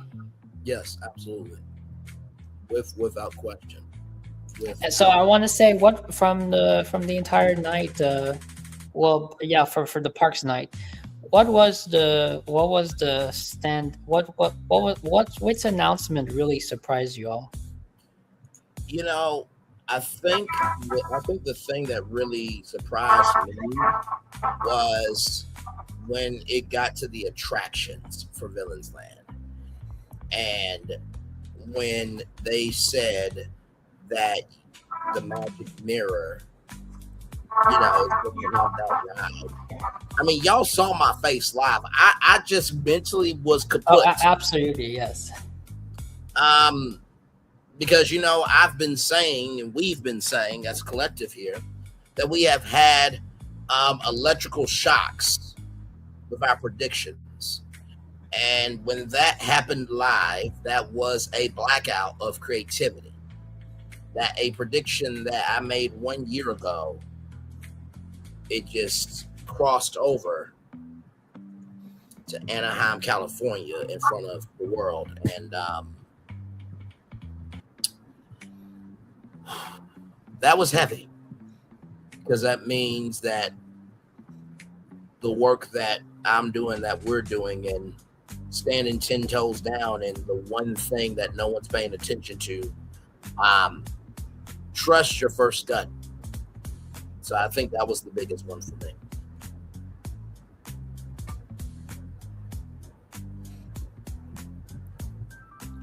Yes. What about you, Phil? What was the most surprising announcement? The ending of the show, which I found out in the recording that I was doing around 2:21. I told Braylon, is when you get to see on my stream, maybe it's like 226, 227 on Braylon's feed, when you get to see me like kind of like going, wow. Wait a minute. I'm receiving some word here from the realm of imagination. Now, I want to make sure that we give credit here. Credit, respect, and reverence for this person who's about to come on. This is a live transmission. So here we go. Let's watch. False unbeliever. You made me a promise. You swore if I were to host this show, you would restore my favorite animatronic character of all time to his former glory. Behold! Thank you. You made it always short. Winning triple dinner for Phil here because of course it was on your channel. Yes. We are taking a new journey into imagination at Epcot. I predicted this. I predicted this too. It's a win for both of us. With Figment and Dreamfinder. You get the extra. I'm so happy because we know how important this is to you. We heard you. And this is one more way. We are putting you. Well, I don't think I actually. I don't think everything. Everything is fixing, right? Okay, that's really it now. Come on, team. How do I know? Thank you to our I'll say it when it's incredible done. So. host, Neil Patrick. That was a good transmission. Thank you, Dreamfinder and Figment, for coming through on our show, and we cannot wait to see you at Epcot once again. When I say that I predicted that, it was not that I predicted that Journey to Imagination was going to be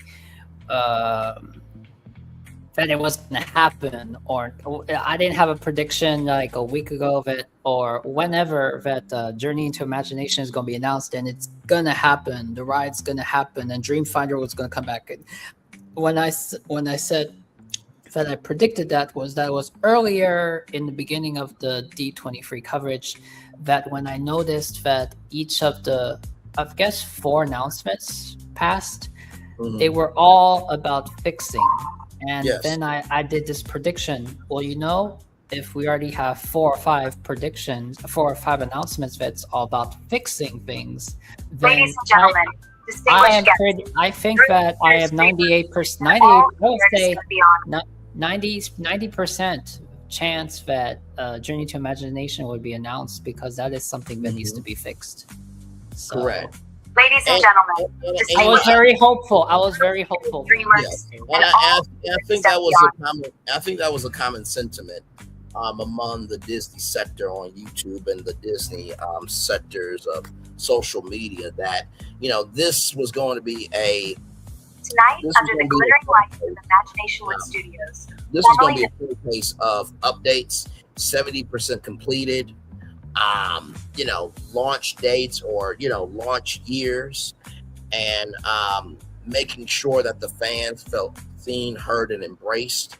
I think that was universally agreed upon for those who believe that it should have been more updates this, that, and the third. I don't know what you were looking for. I mean, they had so much in 2024. This was a update show. And then, of course, me, the media guy here upon the good trio that we are, said, why give away the thing that you're asking for in the beginning? It just came out to be that. And I know that some people supposedly care about Pandora, but that Tomorrowland announcement whooped ass 10 times over. Well, actually, yeah. Yes. So now I like to say now. Okay, now it's my turn. Yes. Which announcement was the most surprising for me? Actually, yes, the Tomorrowland was very surprising. But actually, I would say there is equal to I was very surprised when they announced the Space Mountain in Paris that they were going to bring it back to its original form. I mean, come on now. I mean, yes, the Space Mountain in Paris, in its originality, was considered the best space mountain. And one way you would not be surprised by that, they would go back to the original form. But I mean, wow, to go back to its originality. I mean, I think, and since Dreamfinder is coming back, I think it's not just that they're fixing things, but they're kind of like bringing some of these important original attractions back to their original form. So it's I told Phil that it's we're kind of in a better. I believe and I hope that for the Spaceship Earth announcement that we are in better hands now that it's happened. We're in better hands now than if it was if they had done it in the Chapek era, and we would have the wayfinding thing. Not to say that they would not to say that now they cannot change it again, but anything that is, I have hope that anything that is announced now is with Josh D'Amaro as CEO is a bit it's much better than especially 100% vet during the Iger and Chapek era, because I mean, can you imagine if Spaceship Earth was they completely changed the entire thing during the Chapek era? I mean, once it's gone, it's gone. Okay, Well,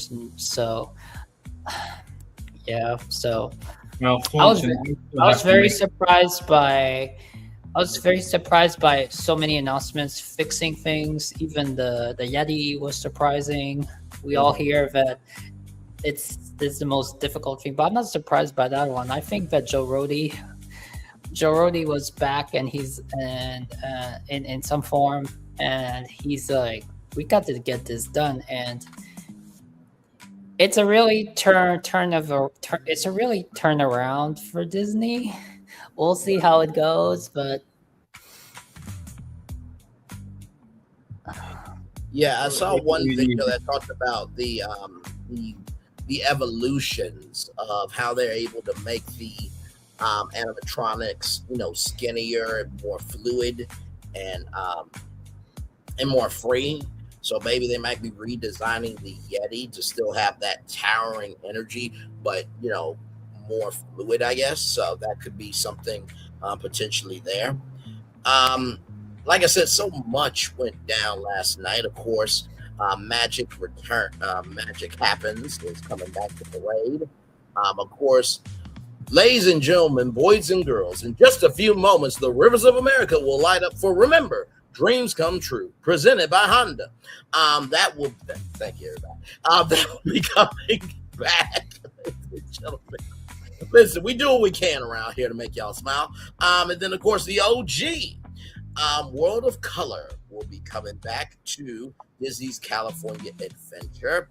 Then, of course, we had the Lion King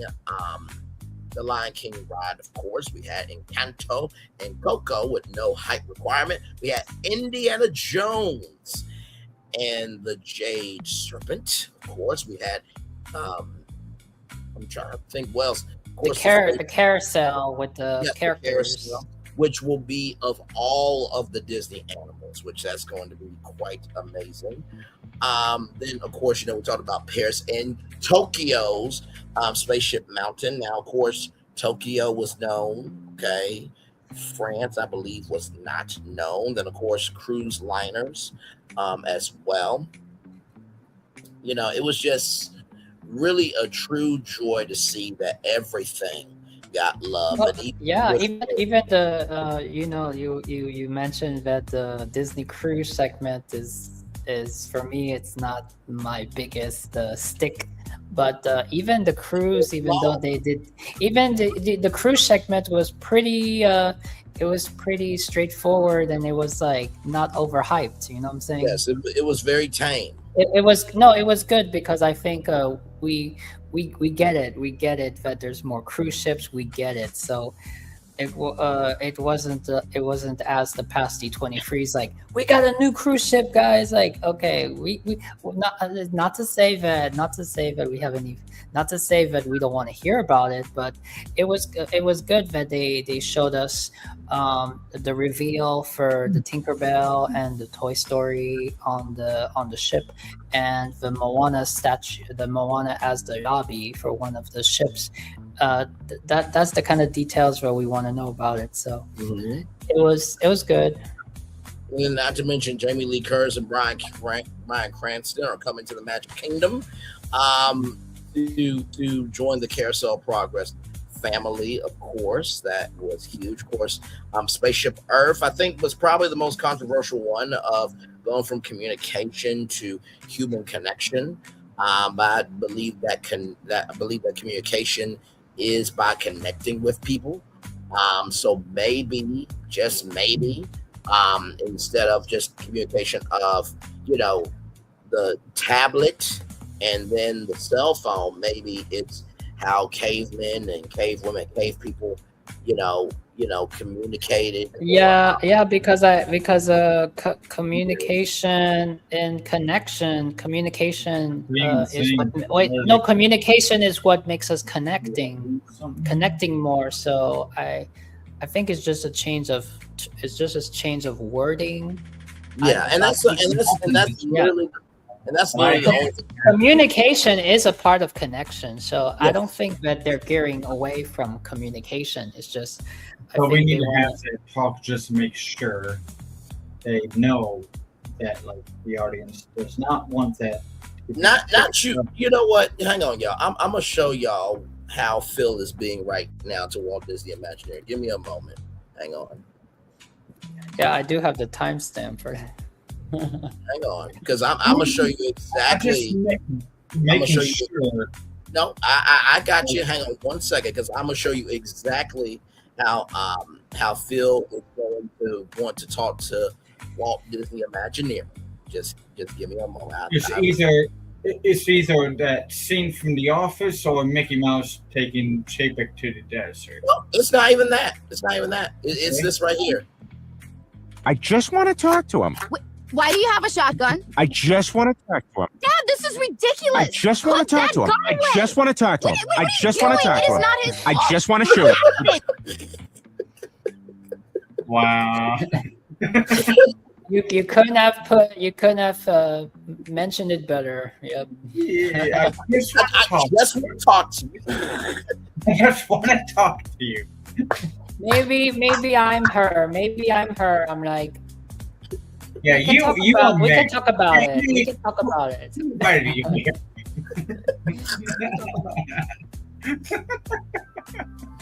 In this situation, Phil would tell Florentin to shut up, Meg. No, but what's funny is, like, I would feel the same way as Phil. But I think I'm more the opposite. Like, I would go in a quiet room or go in my bed in my covers and just, like, be quiet and, like, not meditate, but, like, go into my thoughts and, like, and then Phil is the complete opposite. Like, you know what? It's coming out.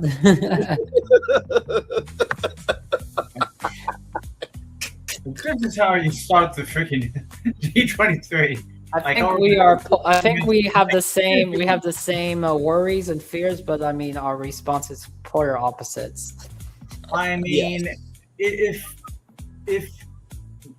everything in D23 of 2024 didn't happen in the way it had, and they were expansions, as what expansions? Because for me, you did hear uh-oh. You did hear uh-oh, and then Brain was like, what do you mean uh-oh? Like, yeah, you're just getting a uh-oh from me. Like, yeah, I was thinking of, like, the Teletubbies going, uh-oh.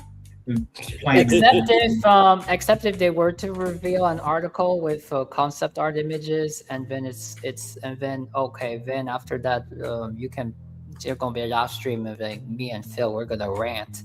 We're gonna rant out of a bomb. Now, as you know, I said that nothing will be happening for me today, per se. Maybe tomorrow there might be more information. Maybe. Was there anything extra shown today?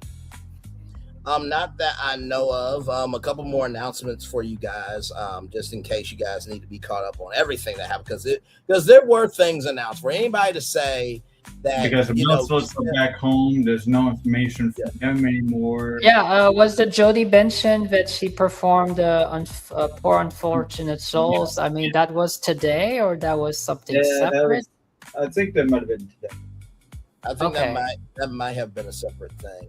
And by the way, for anybody who was wondering, like, where were the concrete details, this, that, and the third, let me come on camera and explain something to all of you, foolish mortals, okay? This presentation tonight was done live, okay? I gave details in a fashion that made you want to tune in. If they were going to give details, the showcase was supposed to be from 10 p.m., okay, to 12 a.m. They would have been up to 3 a.m. giving finite details. We have a difficult time over here, but we make it do what it do, bringing you details in an entertaining fashion. And we're talking about 3 a.m. West Coast time, which is like 6 a.m. in the East Coast. Right. So did y'all really think they were going to give that much of a long presentation over the details? No. You know what? I mean, not to toot my own horn, but it's kind of funny looking back now, like going back to the pilot episode I did with Jordan here. What is the first thumbnail that is created? Dreamfinder and Figment. Yes, absolutely. By the way, the other announcements for you guys: Avengers Pavilion is taking shape at Hong Kong Disneyland. The first Spider-Man land anywhere in the world is happening in Shanghai Disneyland. Then, of course, Avengers Infinity Defense and Stark Flight Lab will open up in 2028 at Disneyland Resort. And I think that, oh yes, of course, Sugar Rush, Tokyo Disneyland. Okay, that's going to be huge. Of course, you've seen Buzz Lightyear. Yes. Yeah. I think a moment that I caught that what Brain was so surprised by was the opening date of Monsters Inc. Yes. Yeah. Now, do you think anything did they reveal opening date of Tropical Americas or not? No, they did not reveal a date. Which is I'm not surprised that I think they might have said 2028, I believe. Yeah. For I believe so for hang on, let me see. I think it's 2028 for Tropical Americas. Hang on, let me see. I am not surprised that Monsters Inc. From is the Horizon Showcase. Yeah. What year did they say Tropical Americas will open?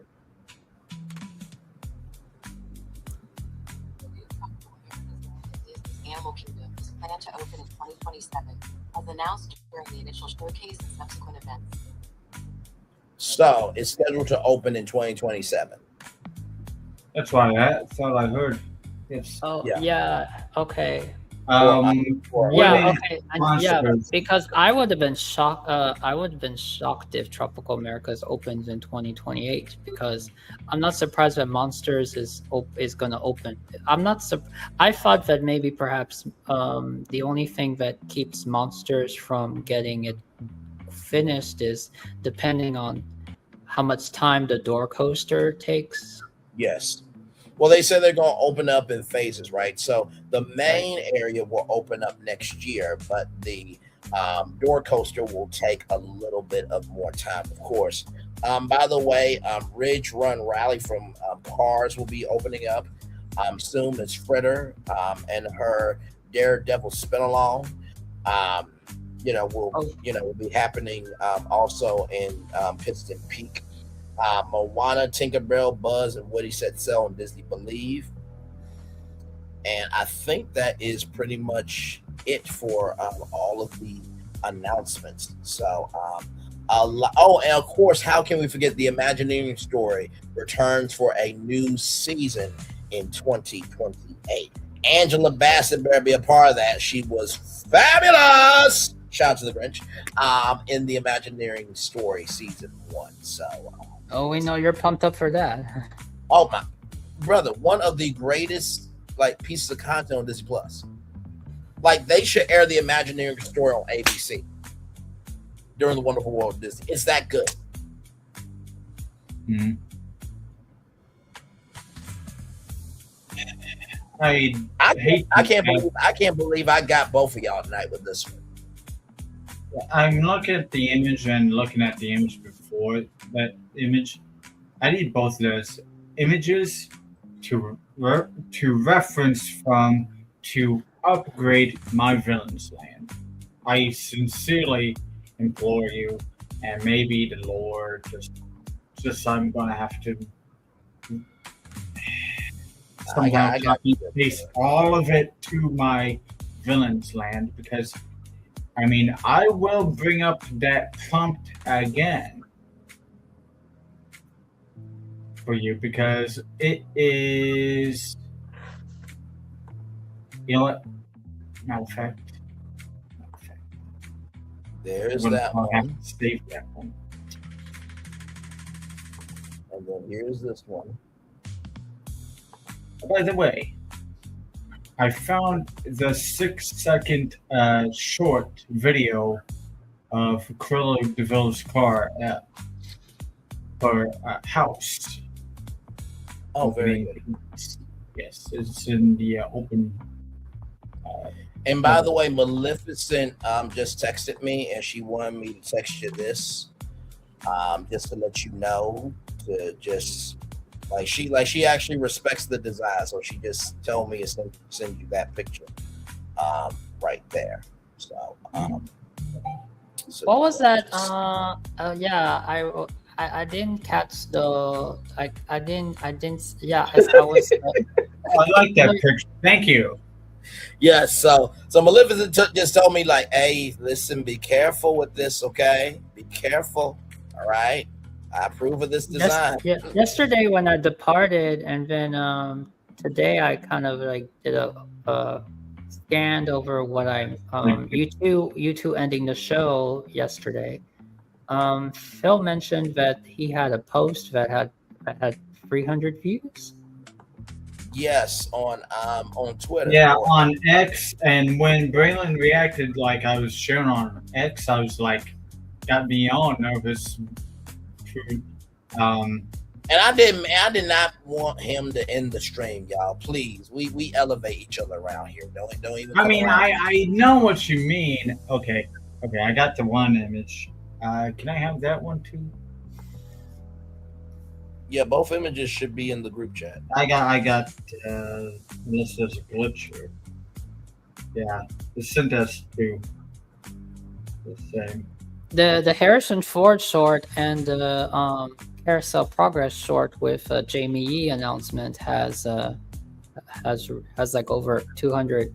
One of them has 284 views. Yeah. Wow. Yeah. Let me ask you guys this: if you are Bruce Vaughn and Catherine Kay, Bruce Vaughn being the head of Walt Disney Imagineering, and Catherine Kay being the executive director of Villains Land, and y'all and those two saw this, what should they do? Have a meeting with you ASAP.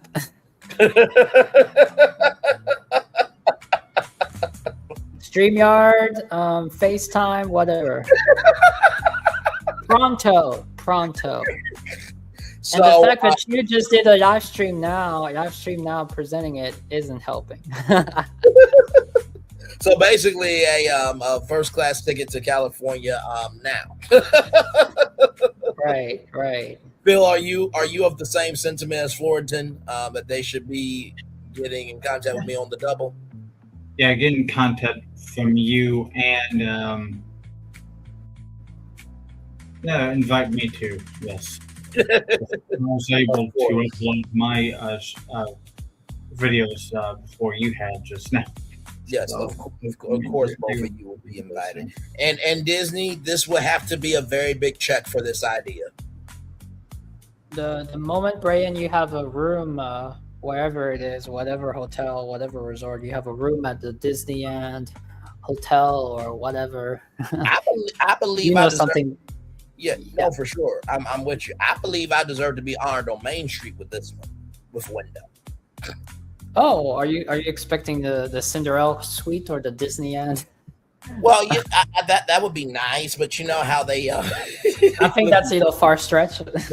Well, hello. I think I might have done something to get the one night, Florentin. I believe so, but no. I will tell you. I think that you are the only human being after D23, after all that, 24 hours ago, that is actually not only dissecting this, but I mean, look at your presentation. I mean, you have it's funny because there's an Imagineer has an Instagram page, and I think we familiar with it, and he actually made some AI art about it's like you took your creation and you put it on the screen on the D23 stage. I mean, Brian, you just presented a D23 presentation. I mean, child. Thank you, sir. No, I appreciate it. But no, you know how like they honor different Disney legends with their own window on Main Street? I think with this, I deserve my own window on Main Street. I do. I mean, this is beyond what I mean. This is higher than Pleasure Springs to me. This is your this is your fruit basket. This is your top. I wouldn't even call it BFP Imagineering because this is Bray and all out. Thank you. I appreciate that. Yeah, this is no. I mean, yeah, this is your highest top pitch. This is like beyond the champagne D23. You just went beyond. Can you imagine? You went beyond, not beyond Big Thunder, beyond Ville. You went beyond. How can I say this? Beyond the trees. Yes. I mean, when you look at this compared to this, I mean, you went beyond this concept here, this concept art. It doesn't even look the same. So now when you go to Village Land and you're walking around, you're gonna be like, where is Spindover Station at? This ain't it.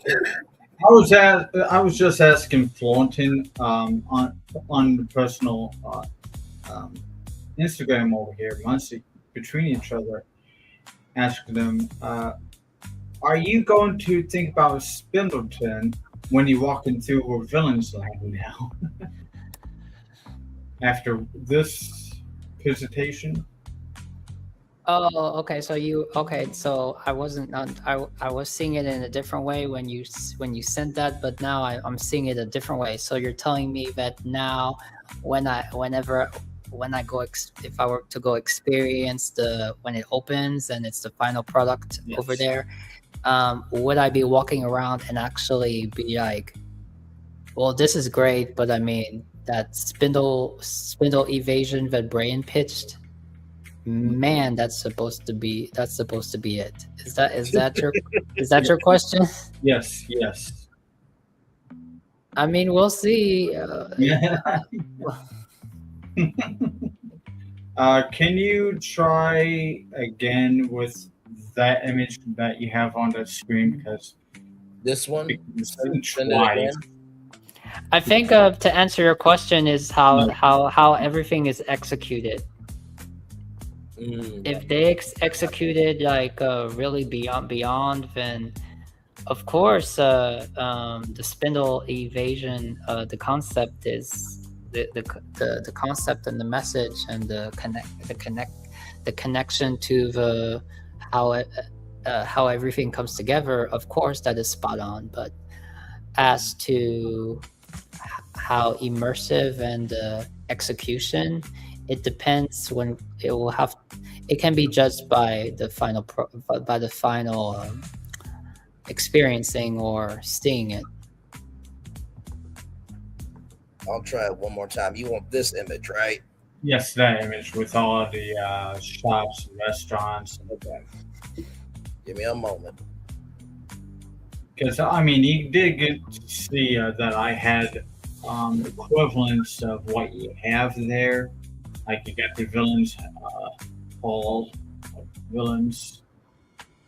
And can you imagine if this stream went viral and then it's a whole topic on YouTube and on social media, and then somehow this got to Bruce Vaughn, Catherine, and then they're just like, so we have a fan that whooped our ass.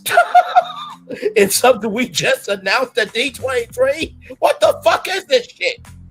That was I think you need a thumbnail update. Okay, thank you. That finally sent. Thank you. Yeah, I think I will update it, but you know, I had to.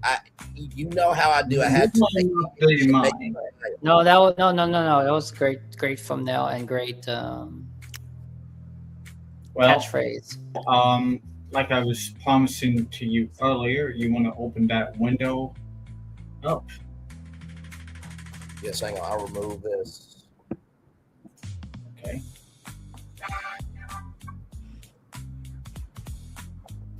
Oh my God. Oh man. See that again? Yes, go ahead. I mean, it's just the detail for me. Oh, it's a video. Yeah. Yes. Mm-hmm. And he saw that DeVille's cartoon movie too. It would have been neat, you know. But I'm more or less happy just to take a picture now. Mm-hmm. You got the Hell Hall there, and the gate. Yes. Yeah. It looks really good. Mm-hmm.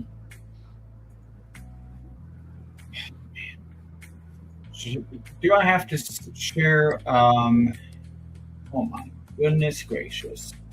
I don't know how y'all gonna go to sleep tonight with this bitch that I did. I don't know. No. I mean, I was telling Thornton, like, Braylon's trying to like push me to go having a good time over here, like on my villains project again, because I haven't touched it since. I mean, I think Brian is kind of like not that he's not that he's competing with you, he's not, but I think he's kind of pushing you to the core. I mean, with this and my good enough. This and Hollywood, the Hollywood Studios thing. Yes, Imagination Wood Studios. Yes.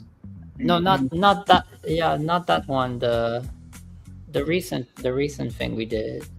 No, wait, the recent thing that you pitched it, but Phil had it, but he hasn't presented it. Which one? There's a lot of things that I think it was the Toontown neighborhood. I did on his channel. I forget which episode, but I didn't really take it seriously because he already presented it already.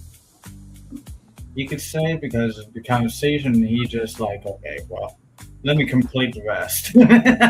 Basically, Yeah, because I did 2 Toontowns, and then I did Mickey's Mousedom, which is like a cartoon version of the Magic Kingdom, where you could visit Mickey and Minnie and the whole gang. And I think I did one other thing in that too. Is that the one you're talking about, Thornton? Yes, sure. A new area for Hollywood Studios. Yeah, that was Mickey's Toontown. Yes, Right. or yes. downtown Toontown. That's what. Yeah. that was, Yes. The downtown Toontown.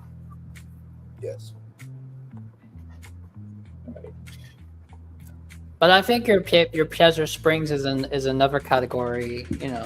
Is Pleasure Springs is amazing as well. So. Thank you. Yeah, that one was a good one. I felt, you know what? I felt like the last time I went to Disney Springs, I was like saying Pleasure Springs.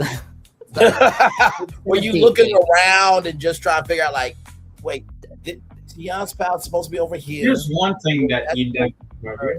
Here's the expansion plot for Pleasure Springs. We're right by Cirque du Soleil here.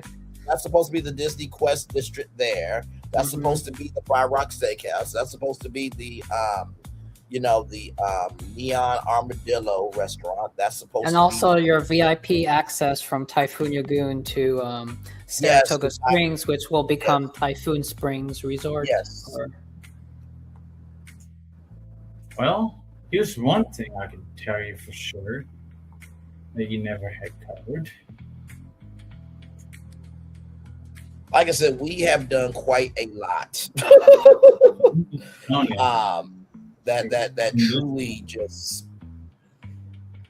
I mean, like I said, Bruce Vaughn and them will be hiring us full time.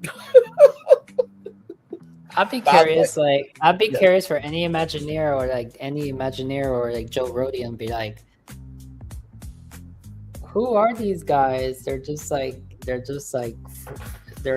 laid back, and they're doing this as a free hobby, and they're killing it. Should be paid. Yeah. Otherwise, you're just saying, like, why the heck are you still doing here? So. No, understood. By the way, the other resort, y'all, was bringing the World of Color to Boardwalk. It was that one, and then of course the D23 Value Resort as well. That was that one. Oh yes. Speaking of which, and also since Disney princesses were performing in front of the where World of Color is with the fountains, it made me thinking that aside from the castle backdrop, I was if they wanted a beautiful area with water to have the Disney princesses performing at, it made me thinking, oh, is that because that's all they've got? And it made me thinking that imagine if you had a grand Mickey hotel with the Bellagio style fountains in the front, that would be maybe an elegant way for the Disney princesses to have the Disney princess. Yes, they are Disney princesses. To perform.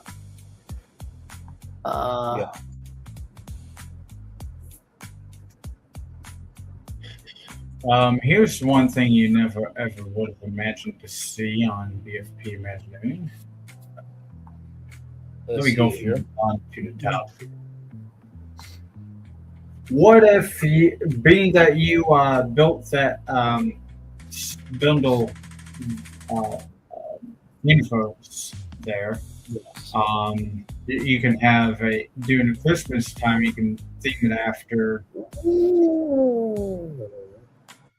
All those colors, green and red. Oh my God! It's snowing in Spindle Station. Oh my God! That looks like my hand. Honestly, that's me wearing it. Now, personally, I never watched Nightmare Before Christmas, but I understand there is a fandom for it. Oh yes, The thick golf What if chicks you definitely into make Jack that Skellington. into a land for him, or transform it during the Christmas time for him of Spindleton to celebrate? Well, you know that. what? To that point, This is what I've done. To that Way point, back in the- to that point, let's utilize a mechanic from Epic Universe. They have a Christmas shop at Celestial Park, so Jack Skellington can have a lair. Look at that. Yeah, Jack Skellington can have a lair. Yeah, here's my hand. See, it's like I'm trying to bring it. There we go. Yes. Jack Skellington can have a lair in Spindleton Station. Absolutely, he could. If it can work for Epic Universe, why can't it work for, us? Oh, look at that. Villain's Kingdom. There it is. That's all very cute. Yes. Very cute. This live stream, this show, this tour is for the book, y'all. If you missed it live, don't worry. I'm a clip. I'm sorry, folks. I did not record it live today on my stream, but it's okay. I didn't think I would be floored enough that I had to record. But you know what? Dang it. Dang it. All right. It's fine. But you know what? That's the thing I love about what we do and our channel here at, with Braylon's Virtual Tour is just when you think you know Braylon. And imagine the Christmas tree too. Yes. Yes. In front of a haunted Christmas tree. Yes. Well, I'm surprised they never have done that in real life. That tree. Maybe I get a special little show it during that time of year. Oh, that is cool.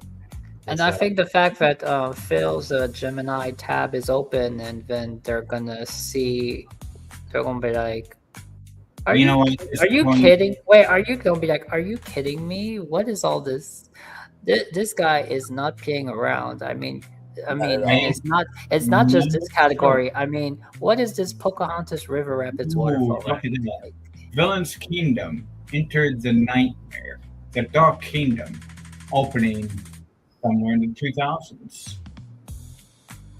Wait, this is somewhere in the 2000s, or did it have a specific year? Yeah, 2000 XX. Oh, okay. Open ended. Gotcha.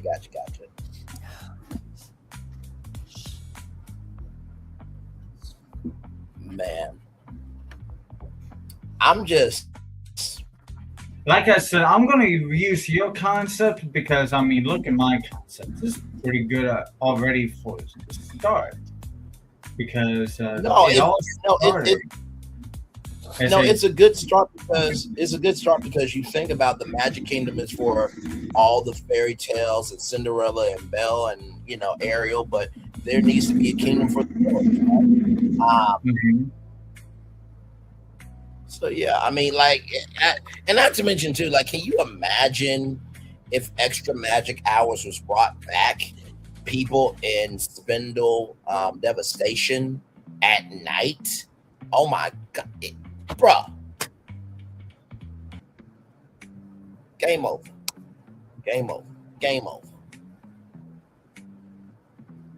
Can y'all imagine my interview at D23 is like, so Braylon, how screwed up did you have to become in order to think of that? I'm like, well, if y'all had a department called Walt Disney Creative Engineering, I could work for y'all full time, and just do this all the time. I do on YouTube already.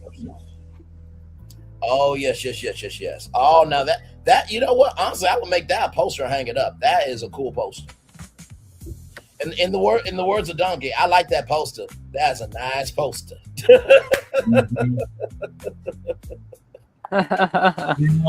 As you can see, you got the old mountain there, and I will be having to, as I said earlier, have to do segments of each of this. My channel will be full of villains episodes, as you can see here. Yes.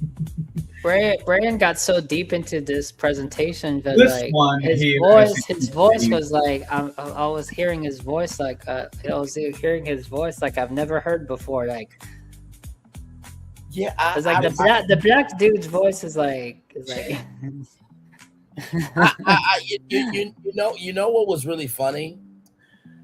I remember when Walt Disney told the story, of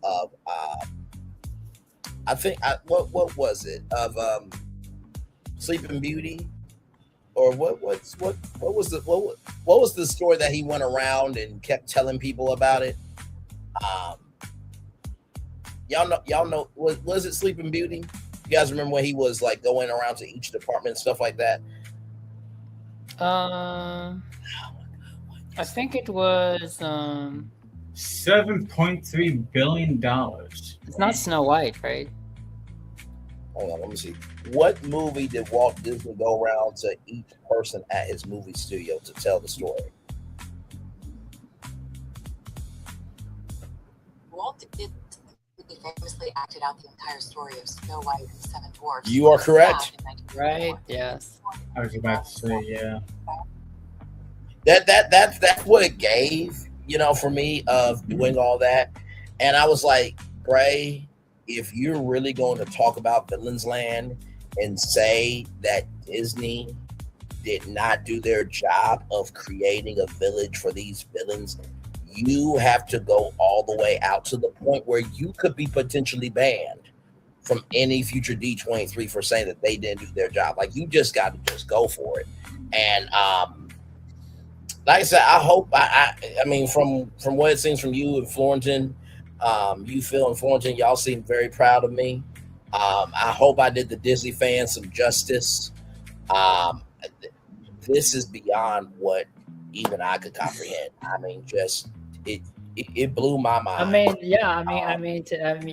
This was as if this was like another. This is on Sunday, folks. This is like another D23 sucker. Sucker. As you can see here, I had a calculation of what the cost will be. Well-rounded, well-balanced again. Thank you. And also I enjoyed it because the meaning and the definition was very clear. Thank you. And by the way, too, like, how cool was the intro of like, y'all couldn't see me because the magic mirror took over? It just showed up and just. You never know what's going to happen when we're live on tour, y'all. So,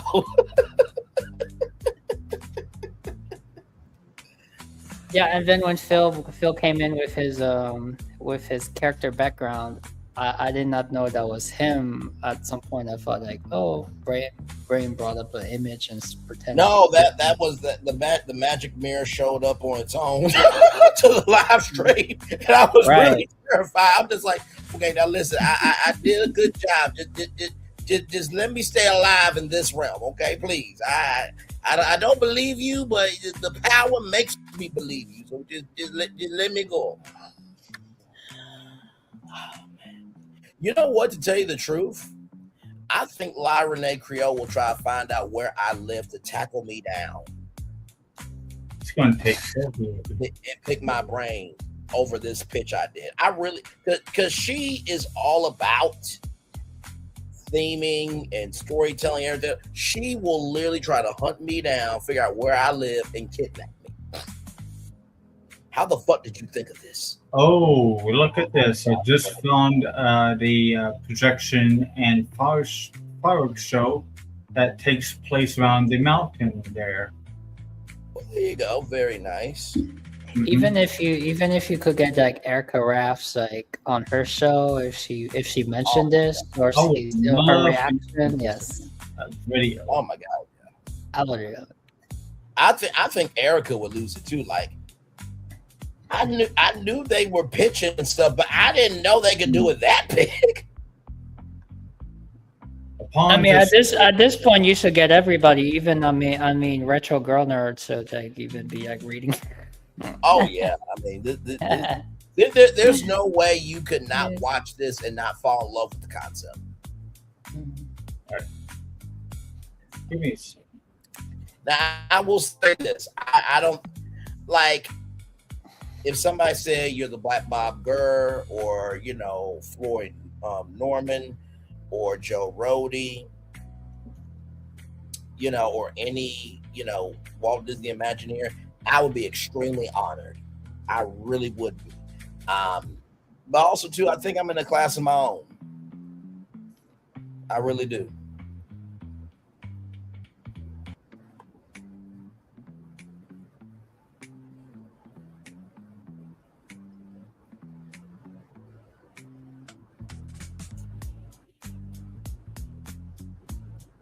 Okay, I'll listen.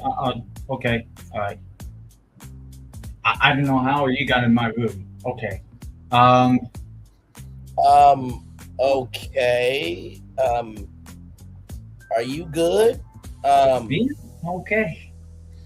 He's right behind me, isn't he? Yeah. Listen, I did my job, so I don't know why he's behind you.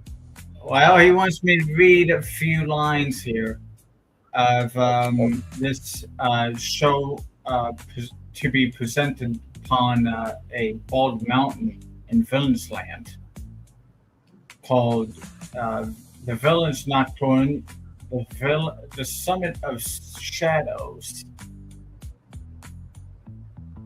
Happens at night. Phase 1, The Awakening. Distant guttural growl, deep sustained orchestral drone with subdual heartbeat rhythm. The mountain seems to breathe. The visuals. The natural rock of Bald Mountain slowly begins to crack and glow from within, with ominous, fiery red fixtures. Jagged shadows flicker across the surface. Eyes slowly begin to open and eat on the peak. Massive, glowing red eyes belonging to Chernobyl. The mountain seems to shift, taking on a more monstrous gargoyle form.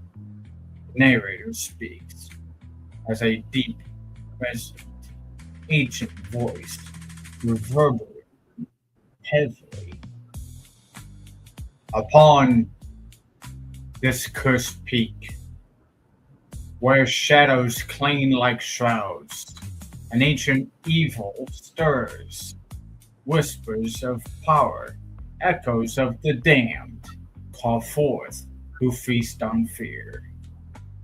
The sound of unholy shriek of as Schoenberg's full form emerges from the peak, silhouetted in black against pulsing red lightning flashes across the sky, projected on the mountain. And then it goes to phase 2, Call of the Dark. Haunting, distorted musical theme. Individual villain motifs begin to weave, distorted and heavy. Visuals. The mountain surface becomes a swirling canvas of shadowy energy. From the fiery cracks, the first villains materialize.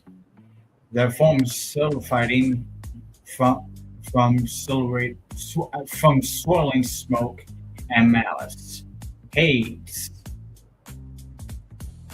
appears briefed with blue flames, charismatic and dangerous. Haze, Lord of the Dead, and I am ready to take this place to the underworld. Who's with me, hot stuff? And it goes introducing the rest of the villains as well. such as Magnificent saying, "Fools! True power comes from not petty theoretics, but from the eternal sleep of fear. Awaken my subjects of dread." I'm liking where this is going. This is like all the villains gathering around to have a evil of a, you know how there's a lovely kiss goodnight, there's a hateful kiss goodnight.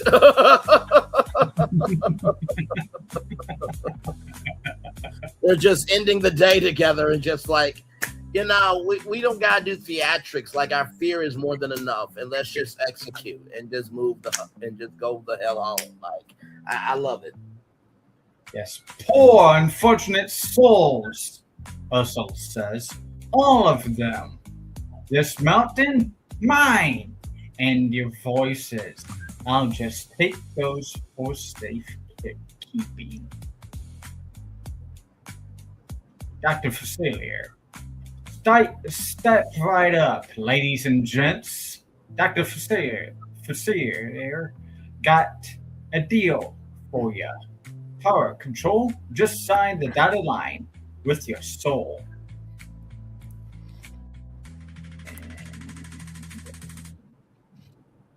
Okay, that's all it gave. Oh, Scar comes in as "Long live the king." This desolate domain the weak shall perish. Only power remains. Darlings, what dreadful mess! But oh, the fashion, the fashion! You'll never be free of me, boy. This mountain, this world, soon all will bow to Jafar. And then the rest of the show accumulates to the phase 6 of the final Shadow Falls. And of course, Chernobog, for those of you who don't know, is from Fantasia and is a huge villain in the world of the Kingdom Keepers. Now, Ridley Pearson, there is a magic mirror behind Phil, and I think a new Kingdom Keepers book series where the magic mirror needs to be saved could be a brand new book series for the Kingdom Keepers.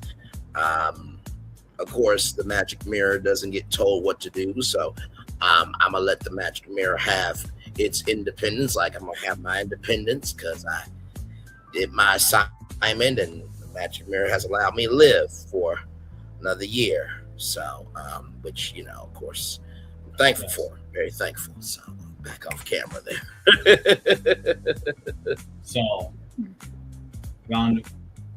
So phase 6, the final Shadow Falls. The cacophony reaches a definite, then abruptly cuts to almost. I think at this point, Brian is a magic mirror himself. You're very kind to believe that, sir. Yes, you are the magic mirror tonight. You're the magic mirror that came out and just defined all this shenanigans. Yes, indeed. And of course, I thought, you know what, let's top it off with it, you know, just like to calm all me down. And oh yeah.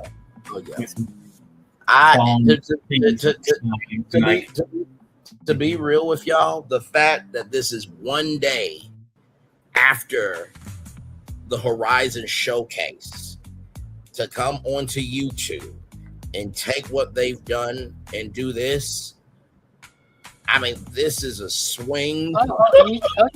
Wait, I didn't expect this. Like, you know what I thought you were gonna do? I thought you were just gonna do a live, and then I saw the sharing of the Offhand Disney, and I thought we were just gonna watch the reaction of Offhand Disney and like be talking about how the D23 impacted them. But instead, you impacted us all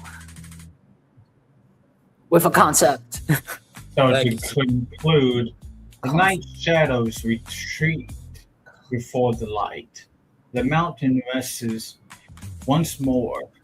You never know what you're gonna expect from a new live from Brian's. That's what I'm gonna say. This is very true. every single time. We thank you for joining us for this night of mystery. May your dreams be bright and your journey back home safe. Good night. Very good. That was a good show. I really liked that. I only read like the highlights. I mean, of the narration parts. But no, I like it though. I like that. I like the fact that I like the fact that the mountain is the star of the show, and the villains dictate the movement of the mountain. I really do like that. So yes, there's a tons of information in there. Shoot, I just closed it out, didn't I? Now, because he was showing us.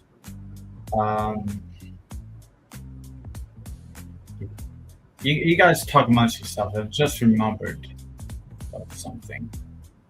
Nope. All good. Good, sir. All good. Welcome in, everybody. Glad to have you here. BFP Imagineering live, coming live to you. Shout out to Boogie 298 through the power of the internet. I pitched a brand new village for Villains Land that I believe that Walt Disney Imagineering will have some work to do if they see this live. Sincerely. Just for reminders, bring it up as a reminder, like, hey, folks, we're going to do this? Yes. And by the way, everything in this live stream is alleged, in my opinion, and it's for entertainment purposes only, okay? Disney is not going to do what I just did, okay? Listen. don't listen, if you run into one of them, don't you ask. Well, actually, you know what? You could ask. Hey, have you heard this thing about? Well, there's always time to some change the concept. No, I mean, I don't think so. I mean, nothing's under. I mean, change the concept. I mean, no, I've been just adding some implementations. Oh yeah. Because they haven't really built, Villains Land yet. So like, no, they're not. No, they're not. Spindlefoot Station could be what is built, but I mean, you gotta throw some. Hey, I'm back. That's what I was gonna say. Since the that Instagram post about the Wonders of Life Pavilion dome not being announced with that face. I mean, it's an opportunity for me to just keep on repping shows or keep on throwing out there that Big Hero 6 idea or Inside Out idea. I mean, I think if anything, there's your time to shine. I think if anything, what showed last night was they've been hearing the fans. Because they did not have to do what they did last night. Those last two big announcements, they did not have to do that at all. So. But they could have done something with the Wonders of Life Pavilion. But I think instead they decided to just send. Right now, it's imagination's time. Yeah. And who's to say that the Wonders of Life Pavilion might get next D23 or Destination D23? Yeah. So all of you, if what you've been wanting. So what is not announced, what has not been announced. Keep pushing. Now's your time to make it viral, baby.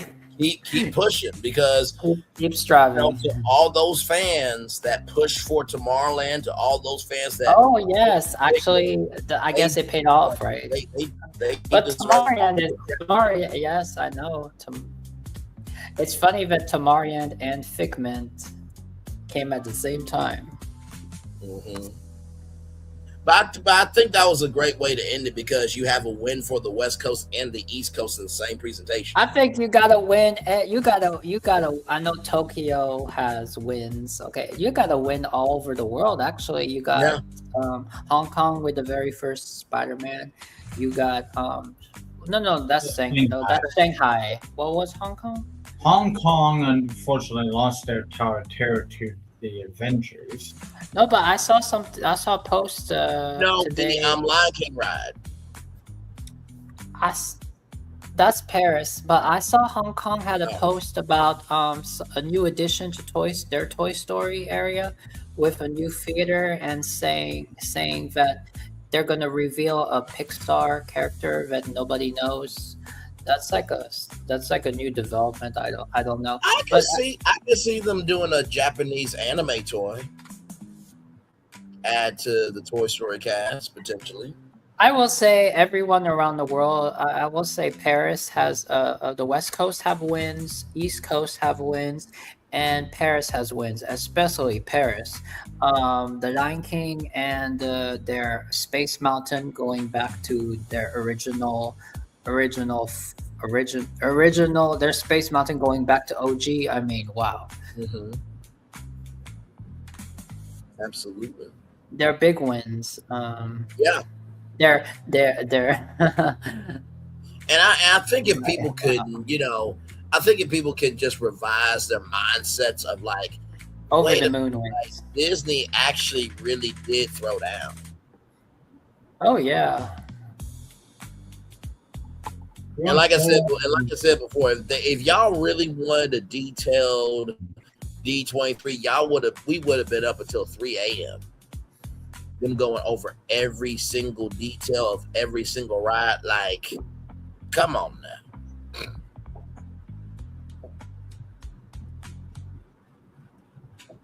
Want to pull up that poster there?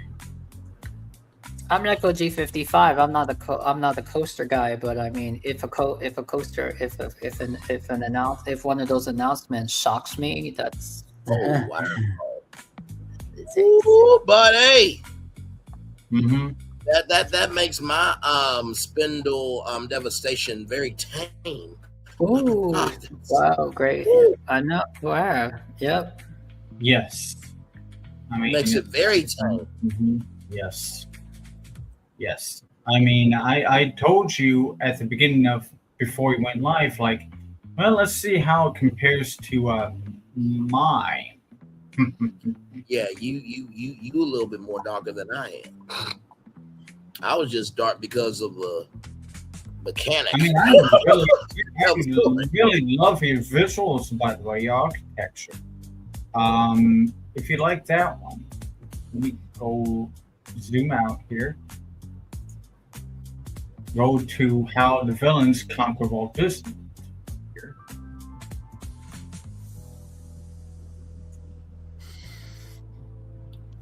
Ooh, Lord.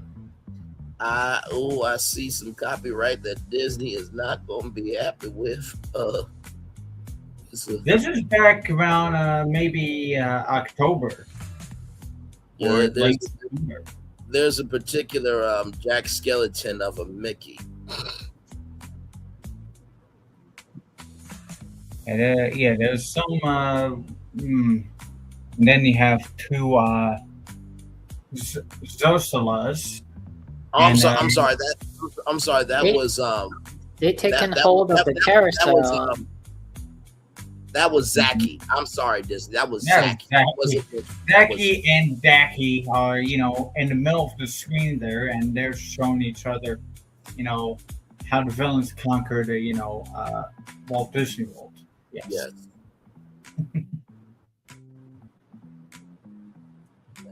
Yep. Like I said, I don't think there's going to be any other. I'm not going to say ball over there, Spaceship Earth. Now, listen, I'm not going to say there's not going to be any other Villains Land conversations because they are, but they are not going to be like this, y'all. I can tell you that right now.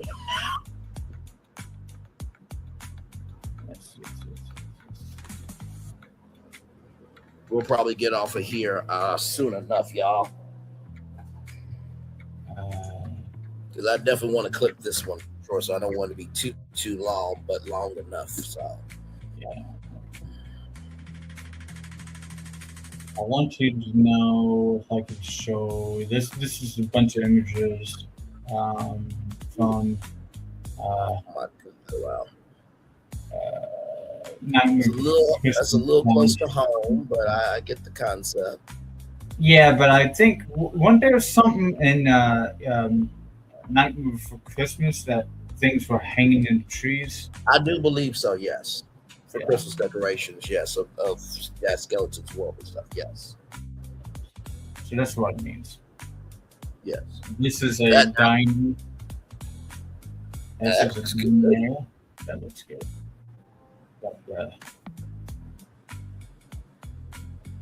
that looks Harry Potter. That looks Harry Potter-ish. I know. When I shared it to Thornton all that time back, and he told me like this looks like Harry Potter, but Jack Skellington is here instead. Good old Jack. Yeah, good old Jack and the look, got a galaxy for Christmas. That's cute. That's cute. So this is one of their shops there. Yes. This is a queue line of something for one of the attractions. Maybe most wanted.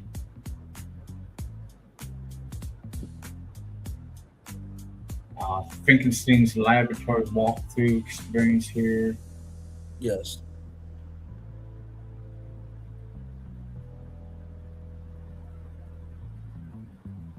Like I said, I will definitely say Phil definitely is an artiste for sure when it comes to this concept art. He does not play at all. Oh, we have a little bit, a few gags in this area of the Christmas town area of Villains Land called Tombstones of Failed Villains.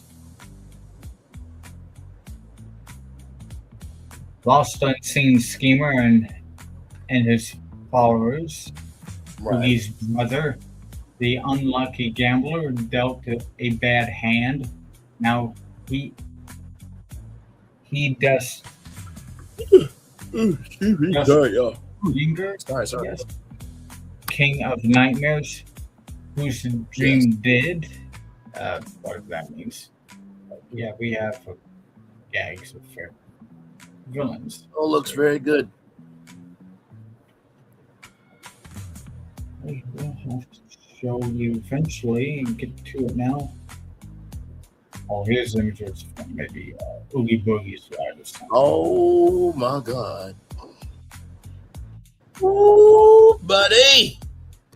Ooh. Yeah, I don't think Disney know what they did by unleashing Villains Land. This has been hiding in my server for a while.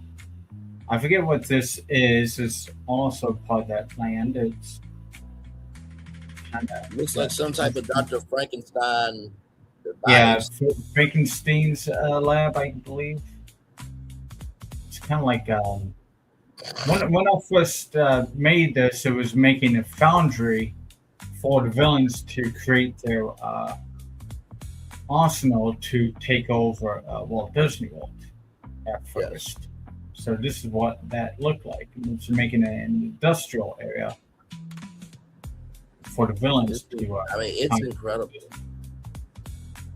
Okay, that's an interesting take. Because look, was trying to make an industrial area. Villains.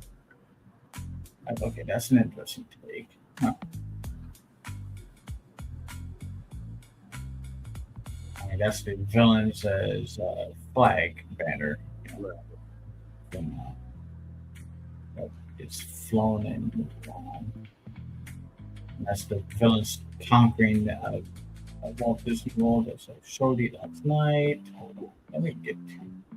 I want to get to eventually somewhere along here. There's 100 pictures.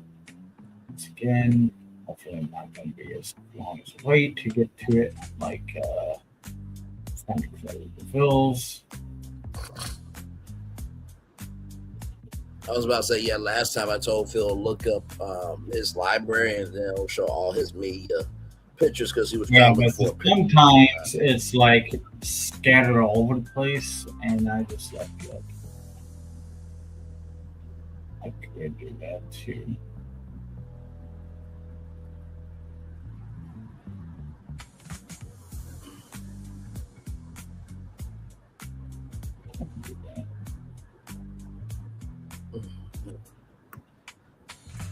Well, I have to tell you, this one, this tour was a good one.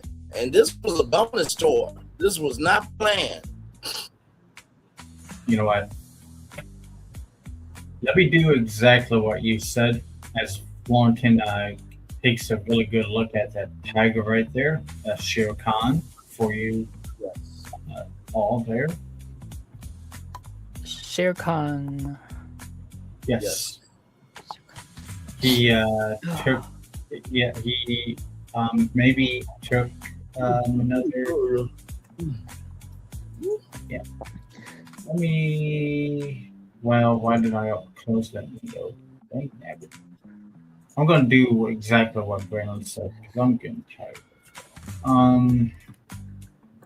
Go to the images. Go to button. How many hours did y'all go yesterday? I think maybe an hour. Well, last night? Yeah.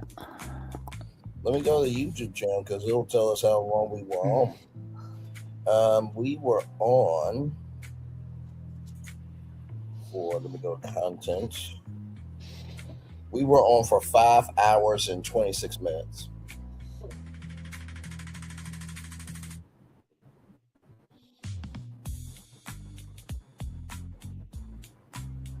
But also too, the show was like from 10 p.m. to like 12 a.m. and then we like did a live after show too, so that also added to the time.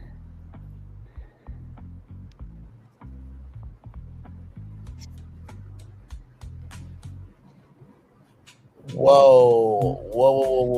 Okay, hang on, y'all.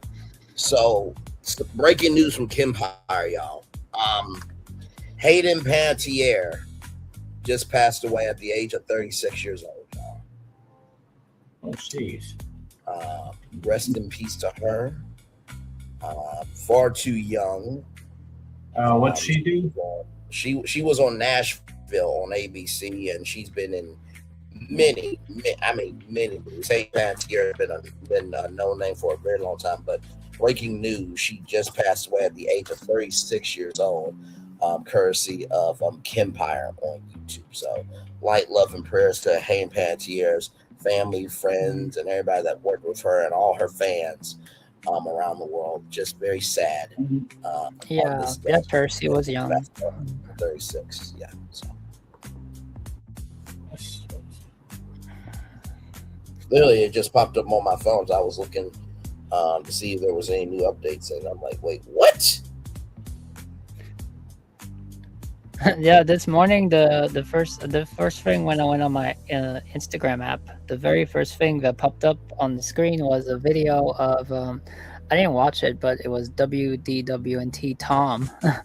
Tom, I guess that was a defining moment in history for him, because he had, he made a whole episode about Journey into Imagination. He was actually pointing out like a past D23, them showcasing the Journey to Imagination building on the background and thing.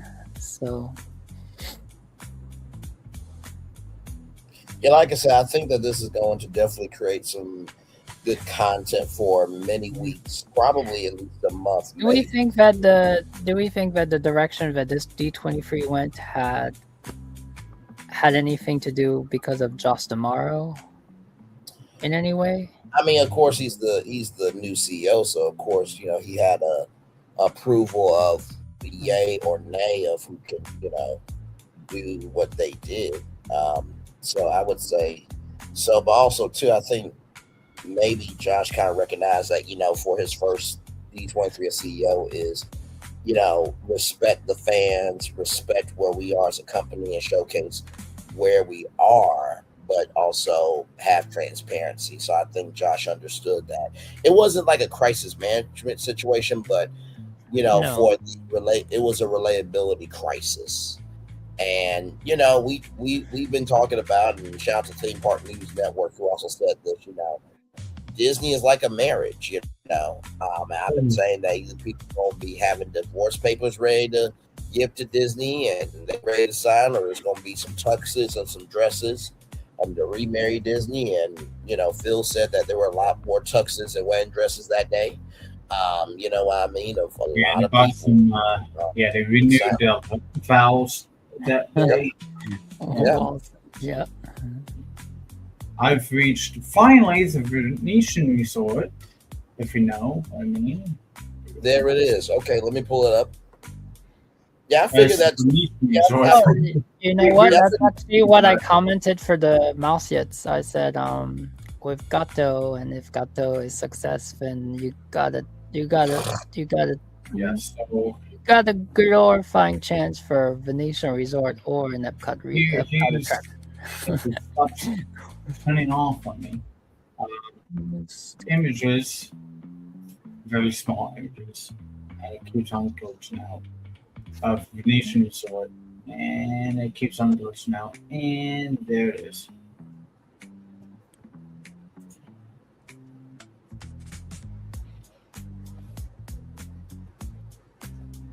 Oh wow! Imagine that being in the lobby. Oh yeah.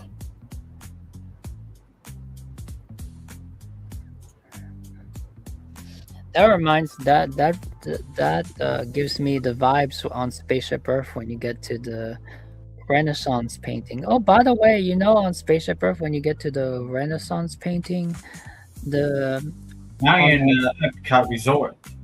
There used to be the person who painted that, his hand would move. It's not moving anymore. Oh. Are they gonna, with Spaceship Earth, are they gonna fix the Paperboy? You know, I think if they're going I think if they're going into like update, they got to update everything because they said it was going to be new magic in every scene. So I'm assuming so. Oh.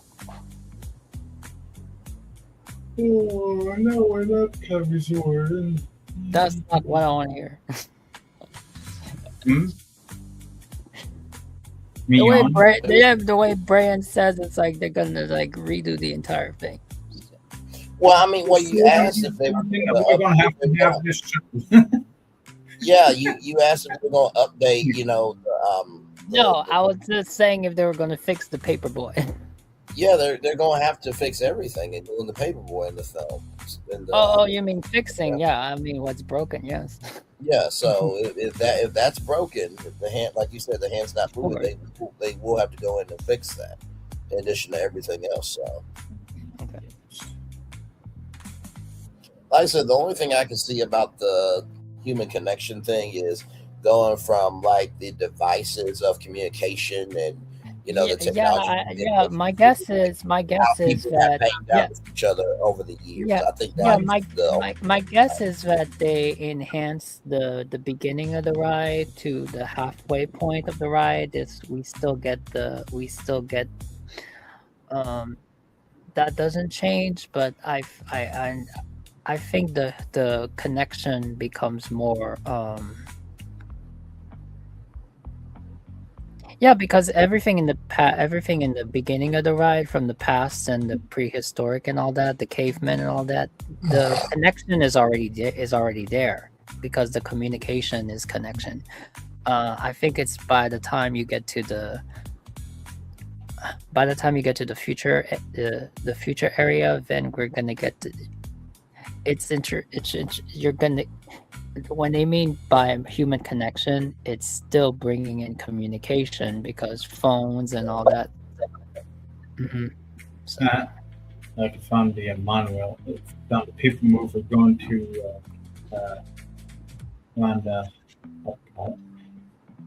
Oh, by the way, y'all, there's this article, and they had the audacity to say that the People Mover is returning. And then some in the comments are like, I'm gonna definitely unsubscribe this fake crap. You cannot just mention the People Mover is coming back without being sure. Well, I mean, for the record, I think the People Mover will be coming back with This is Tomorrowland. And by the way, everybody, one more thing about Hayden Panettiere, she was also on the show Heroes on NBC. That was a huge series, by the way. Okay, well, if the People Mover is coming back, then that's a New Year's Eve. That's a multi New Year's Eve party for all fan Disneys. Yeah, you can't say that Tomorrowland is coming back to Disneyland and not fix the People Mover. Like, come on, that's just asinine. That's like taking off. Again, it comes to these making them making them decorational, vehicles or decorational people movers. Again, it comes to these theories. I don't know if Phil can answer it. These theories, like you see these videos saying like, "Oh, it's in the People Mover cannot be rebuilt because that they have to tear the whole thing down, the top of the building, and yada yada." I mean, it was built inside the building, and do they want to put in that much work to remove the track? Or yeah, it's the same like the Yeti. Like if they have to fix the Yeti, they gotta tear, they gotta break. They'll have to tear down the part of the mountain. I don't know. I mean, if they can fix it, how are they gonna fix it? Because it's like,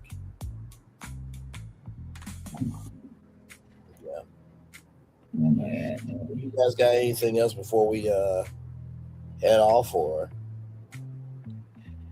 yeah, what man? I can bring substance. Okay, since D23, we know D23 has unveiled everything, but I suppose.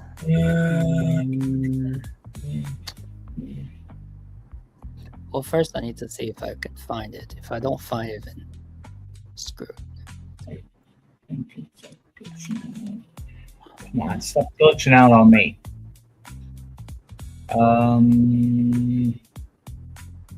Stop glitching out on me, please. Well, I suppose I can bring this up. Oh, it's already brought up. Okay. Stop on me. Stop. What are you looking for, Phil? I just was pulling up a image.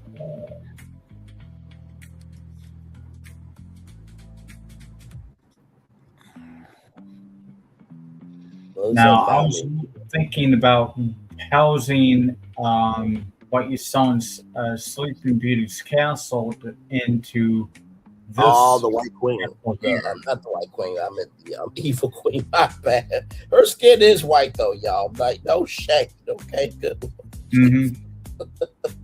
Escape from Snow White's Evil Queen, the Poison Pursuit.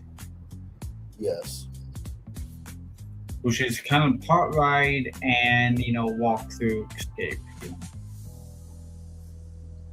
Housed inside that castle here. Very nice, very nice. I will have to do a video about that sometime. But that's what I was trying to look for.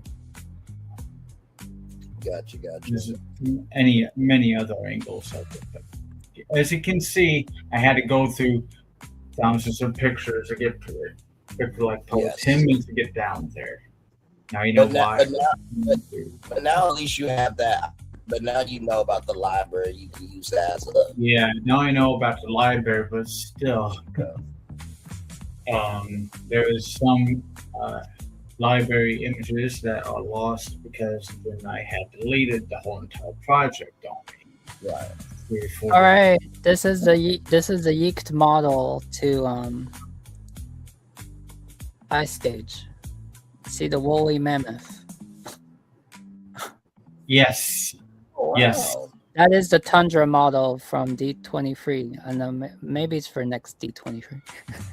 Yes. Wait a minute. Is this an AI photo? Nope. Nope. This is a real legit model. No. I mean, this is real, folks. This is for real, folks. Look, there's no AI symbol. Yeah. Oh, that is true. Okay. I know. I didn't see this model, in all the coverage for D23 this Have you year, ever so seen this model? Have you ever seen this model before, Brian? No, I have not. And I was not trying to be shady, funny, or drag or anything like that. But no, I did not see this in terms of this year's D23. Because I would think if Ice Age were to come to, the Disney parks, then they would have, announced a model of this. Now, hold on. I will show you a AI. more. I will show. No, it's not. No. I will show you a broader one.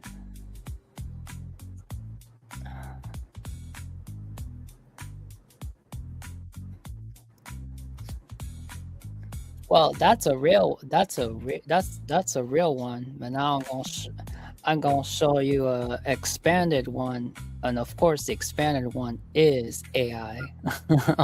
Of course, it is. Oh wait, actually, it's the same. Hold on. It's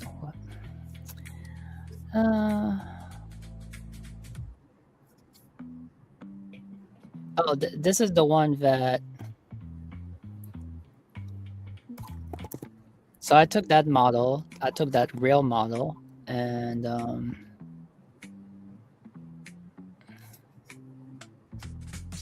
I made myself a more. All right, Phil.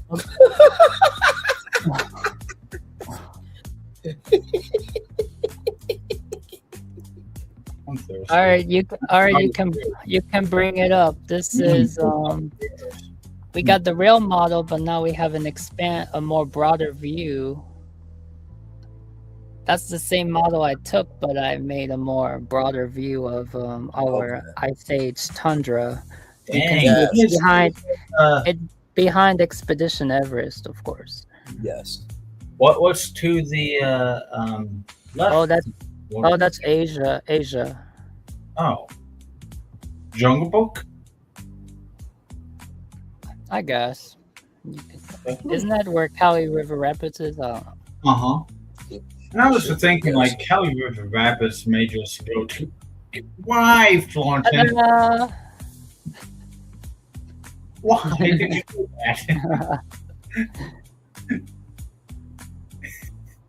I've always wondered, like, if Jungle Book would take over Cali River Rapids. I mean, it might be happening. You know what? That could be a very good time.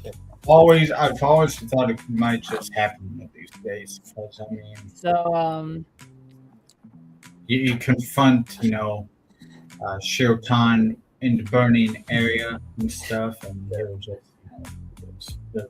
run away from you because he's on fire. Scared of fire. Yes. Now I will tell you, Brian, that this model is from Disney. Mm-hmm. Yep. Was it at the Imagination Pavilion this year? No, this was a previous year. Don't know which year it was though. Okay. This was a concept from years ago. So this was a concept for Disney World. This might have been played like a decade ago or more, maybe 12 years ago. I think maybe years ago. Yeah, previous D23.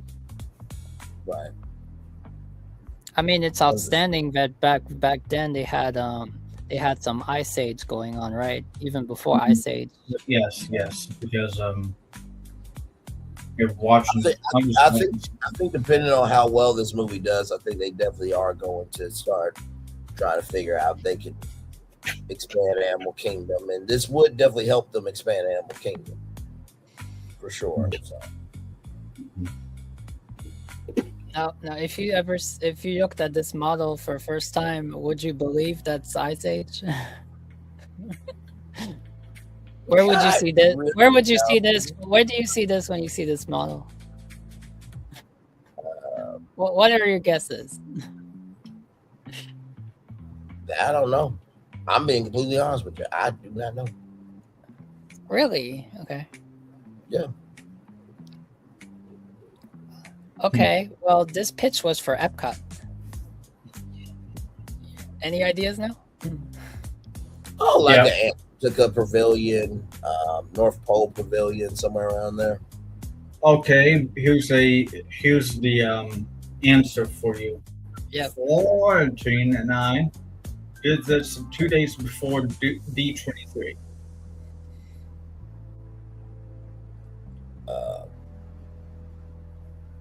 Like I said, Antarctica, North Pole, Greenland. We talked about this too. I did a video about this subject. Well, actually, it goes with one of the announcements from this. Yeah, it was premiered Thursday, I believe, or Friday. No, yeah, Thursday night. Thursday afternoon. As started out as Chicago's World's Fair.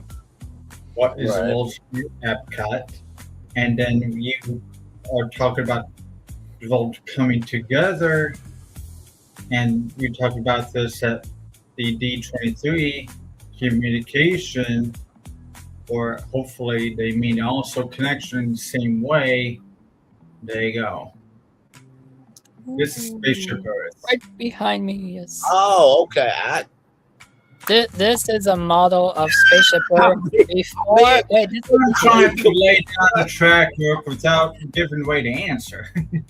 This is actually Spaceship Earth before the ride was in the ball, right? I guess the entrance was a dome, and this more looks like a walking experience. I don't know. It was like a simple ride through a simple building, like say traveling through the land we all love. But back then, Spaceship Earth was going to have elements from Universe of Energy as well. So. Yeah, if we continue further on in that video, which was actually well, we did that episode of Spaceship Earth. I'm the one that brought it up. I was like, "Oh, you can see there. Take a screenshot of this and just post it and just say that, oh, it's the Ice Age." It's being announced. I knew my mind wasn't crazy. Okay, because I'm just like, I heard about this. So see, I knew I wasn't off. Okay, I just never seen got you going though. But there's always ideas that are scrapped, right? So it a little bit, but I wasn't full throttle because I was like, wait a minute, you would have heard about Ice Age by now. Like, come on, hold up, wait a minute. That's true. Yeah. Yeah, but the thing that's supposed to be removed is why is there ancient ruins like Greece, ancient? No. You go through that area on the next scene or two. Past the cave scene. No. I mean, if we're pitching this as Ice Age and Animal Kingdom, right? I would. That appears like Lost Continent. Welcome in. It's as if you have Lost Continent to the side of the Ice Age. Yes, no, for sure. Hey, one person, welcome in. We are just chillaxing. I pitched the village that should be called Spindle Evastation tonight.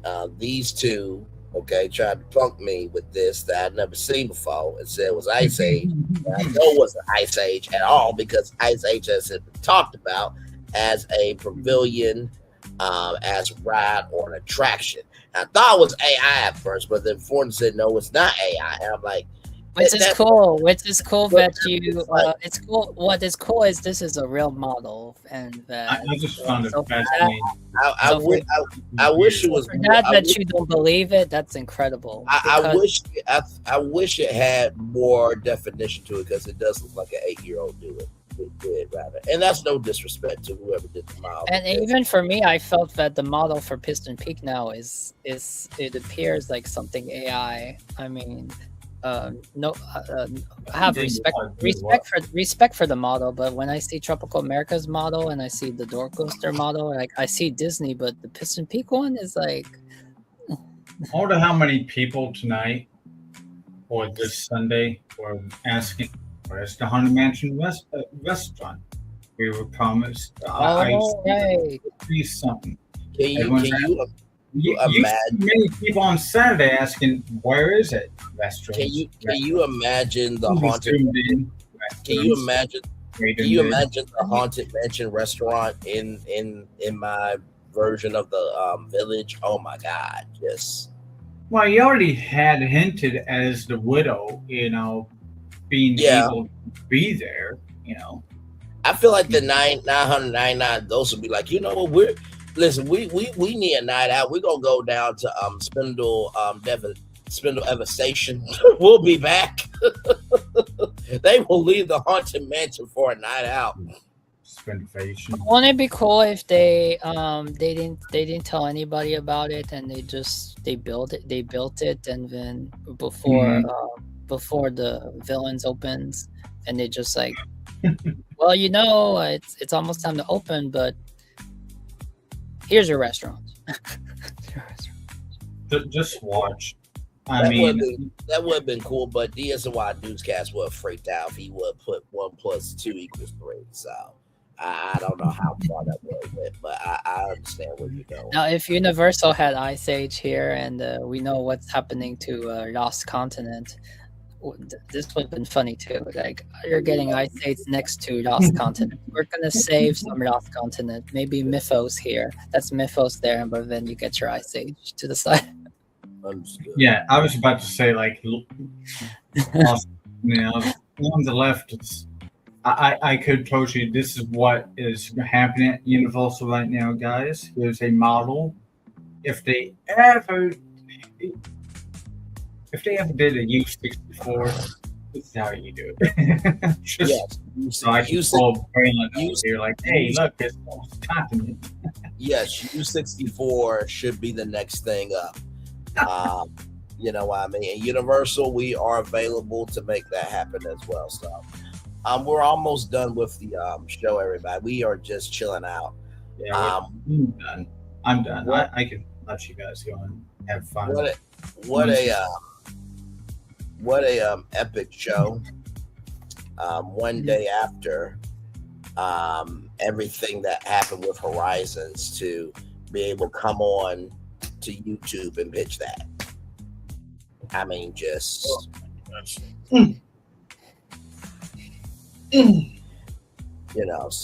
so like I said, I'm sure these two are gonna have some very interesting dreams for the next week. With this. I didn't expect. I know this D23 was the big thing that we were waiting upon, and then also focusing. It's a 1-year anniversary of BFP Imagineering, but I didn't expect now after this that now we're inspired for even more projects. Yes. Yeah. So. And what's funny? We talked about this of like maybe taking some things from D23 and dissecting it, revising it, remixing it, and actually, yeah, you kind of did that tonight, but I think tonight is different. Tonight actually you because on the difference between this and Piston Peak is like it's still. There's no model yet, right? What was funny about what I said? No, it was just the way you said, oh, hi, Mickey. Mickey, first of all, welcome. I hope you enjoyed D23. What do you think about this, Mickey? Would you approve this to be built? I mean, what do you think of my Imagineering skills here, Mick? Welcome to Spinnovation. So I'm guessing it'll prove very nice, Mickey. Is that the 50? Are you wearing your 50th anniversary? No. Very nice. I love it. You, like I said, you never know what's going to happen with us. Live on tour, but no, sincere. We actually yes, Mickey has his nose on this. He's yeah, absolutely. But no, we actually talked about this of like taking whatever announcement and then just taking it and breaking it down. But this turned into its own thing. Yeah, hopefully one day. Yeah, maybe one day we'll like the subject can be like Piston Peak, and the three of us shows a different ways of. Not improving, but I guess what other things could have been done? Our version for Piston Peak, but like maybe that second maybe Fritters attraction maybe there was better potential than the Fritters attraction. Yeah, maybe taking, and that's the thing too. Is like at this point, Disney can't really say nothing to BFE Imagineering or to anybody who wants to take one of the things they announced and flip it and see if they can make it better. You know what I mean? So it's their content and us put our spell on it that elevates it. So, but Bruce Vaughn and Catherine, I would be trying to find a way to get to Braylon if I were y'all immediately. By the way, I want to pitch this to you guys. When is Mardi Gras? I think February or something like that. Okay. There was something I came across last week, a old episode of Wonderful World of Color, and they were talking about Brazil and New Orleans. Right. I was just thinking to myself, well, Universal is celebrating Mardi Gras. Yes. Disney World does not celebrate Mardi Gras, but Disneyland may celebrate Mardi Gras because, it got New Orleans Square. Right. If you wanted to add Brazil to the World Showcase, if you watch, apparently they tried to connect Brazil and New Orleans in the same episode as celebrating almost neither. I didn't watch the episode, but it sounded like they celebrated around the same kind of thing. I was like, okay, that's Disney World's answer to Universal Studios Florida. Yes.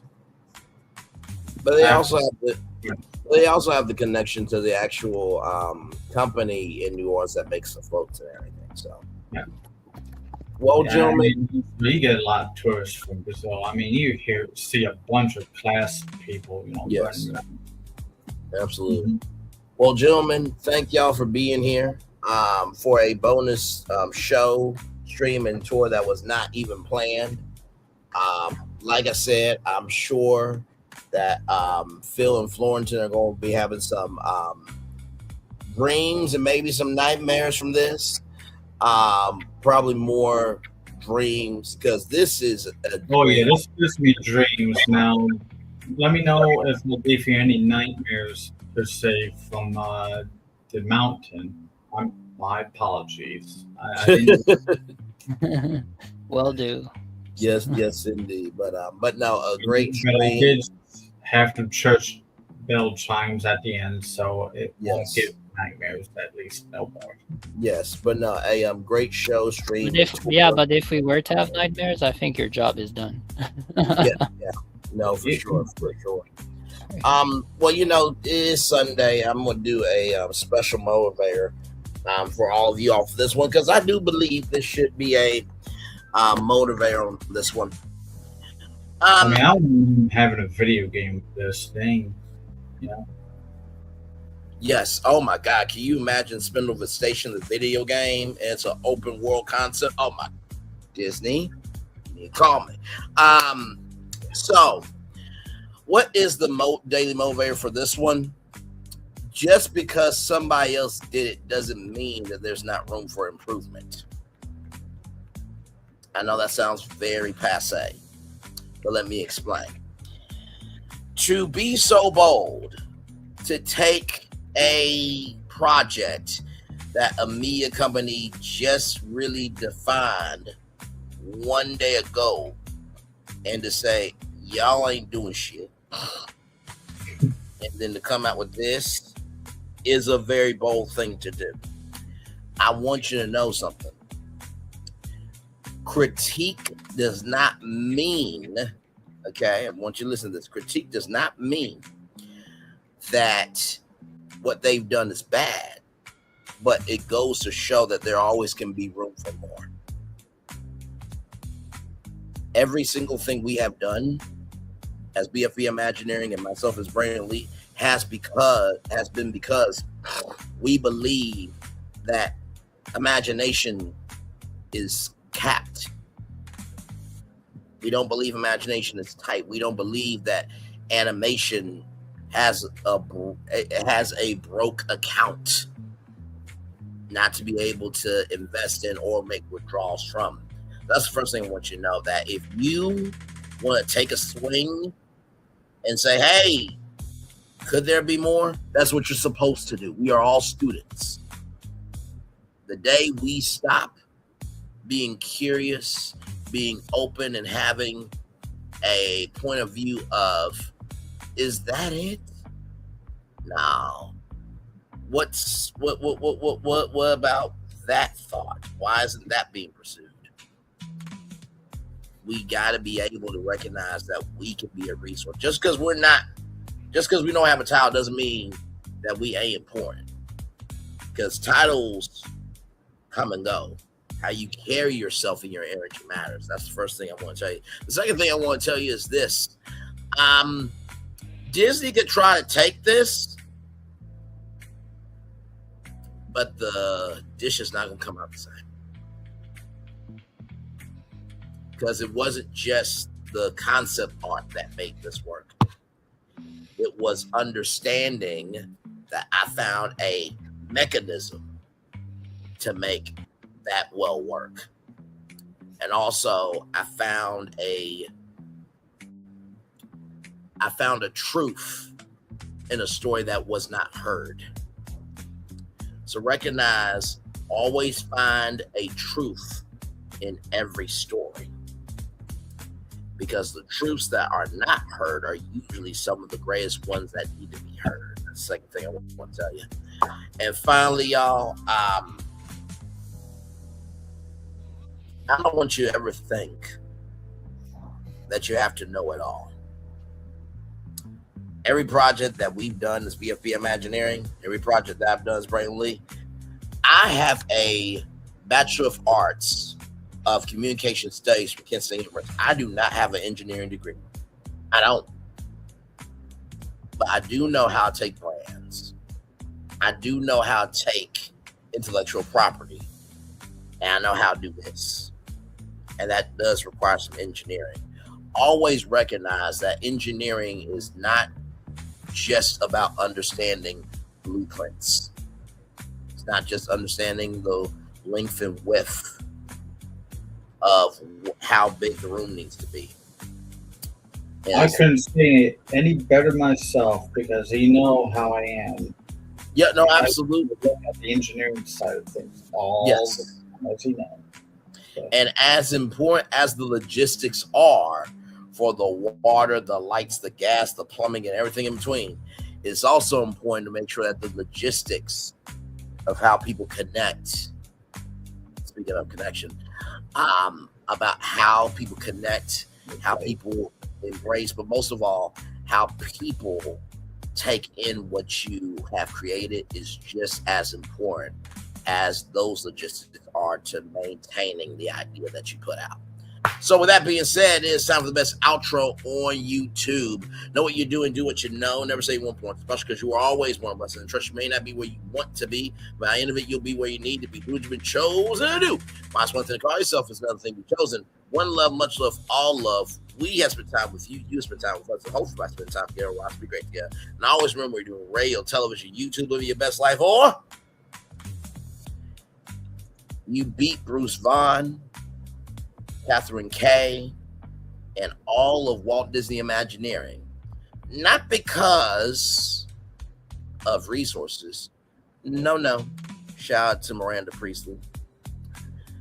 Not because of the circumstances of D23. No.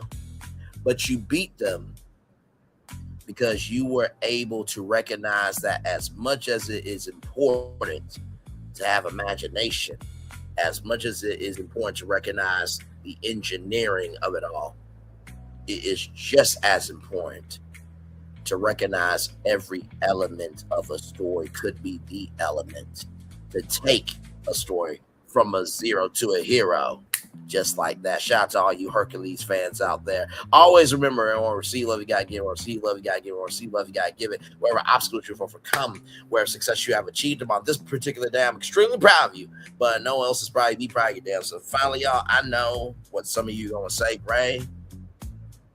This is on a different level from you. Will you be upset, frustrated, pissed, angry, and just beyond any emotion if this never happens? Not really, no. And do you know why?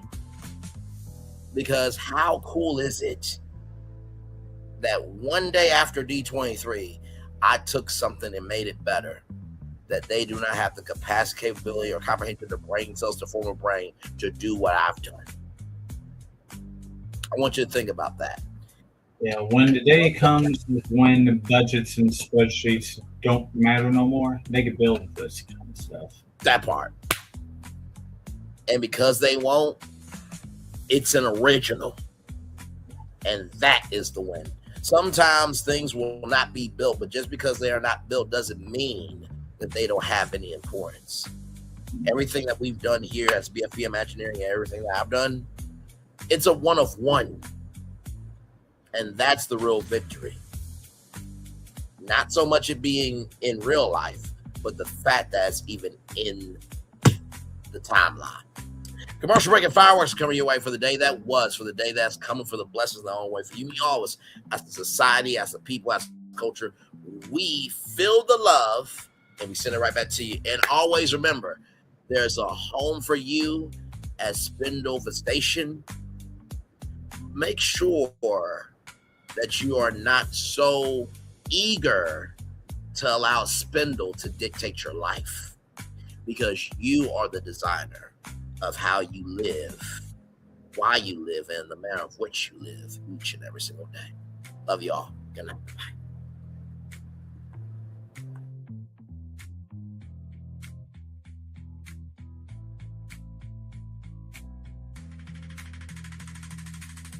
I thought I should tell you they've been talking about you.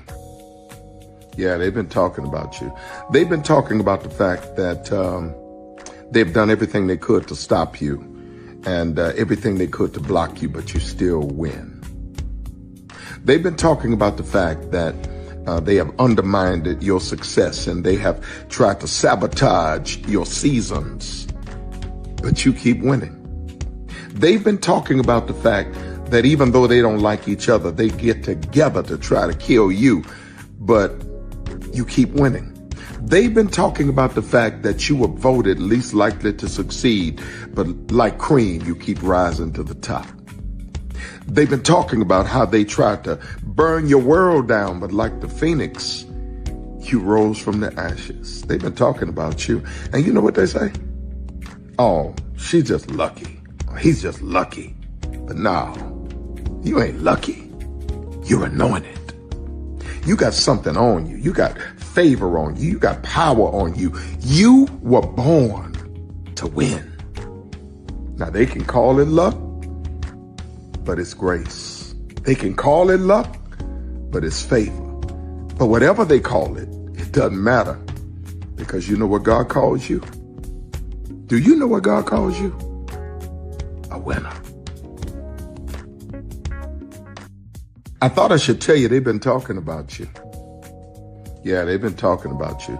They've been talking about the fact that they've done everything they could to stop you and everything they could to block you, but you still win. They've been talking about the fact that they have undermined your success, and they have tried to sabotage your seasons. But you keep winning. They've been talking about the fact that even though they don't like each other, they get together to try to kill you, but you keep winning. They've been talking about the fact that you were voted least likely to succeed, but like cream, you keep rising to the top. They've been talking about how they tried to burn your world down, but like the phoenix, you rose from the ashes. They've been talking about you, and you know what they say? Oh, she's just lucky. He's just lucky. But no, you ain't lucky. You're anointed. You got something on you. You got favor on you. You got power on you. You were born to win. Now, they can call it luck, but it's grace. They can call it luck, but it's favor. But whatever they call it, it doesn't matter, because you know what God calls you? Do you know what God calls you? A winner. I thought I should tell you, they've been talking about you. Yeah, they've been talking about you. They've been talking about the fact that they've done everything they could to stop you, and everything they could to block you, but you still win. They've been talking about the fact that they have undermined your success, and they have tried to sabotage your seasons, but you keep winning. They've been talking about the fact that even though they don't like each other, they get together to try to kill you, but you keep winning. They've been talking about the fact that you were voted least likely to succeed, but like cream, you keep rising to the top. They've been talking about how they tried to burn your world down, but like the phoenix, you rose from the ashes. They've been talking about you, and you know what they say? Oh, she's just lucky. He's just lucky. But no, you ain't lucky. You're anointed. You got something on you. You got favor on you. You got power on you. You were born to win. Now, they can call it luck, but it's grace. They can call it luck, but it's favor. But whatever they call it, it doesn't matter, because you know what God calls you? Do you know what God calls you? A winner.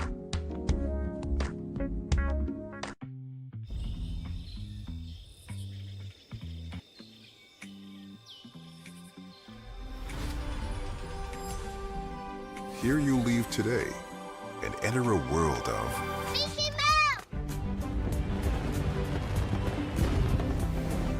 A world of princesses.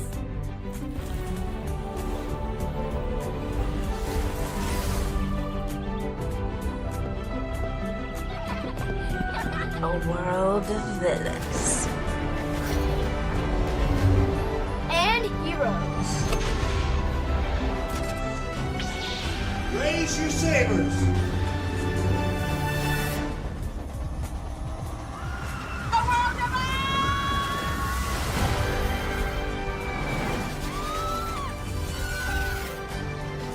A world of other worlds.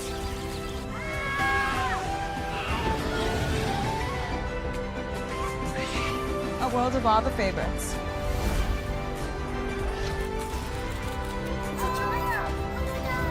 A world of throwbacks.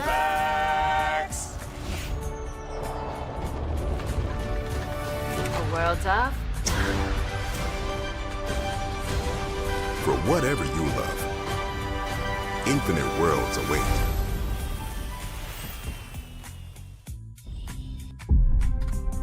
Open your eyes. Think of the one place you've always wanted to see.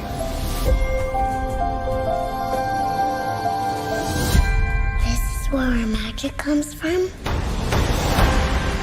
They say if you dream a thing more than once, Please, please, please. it's sure to come true.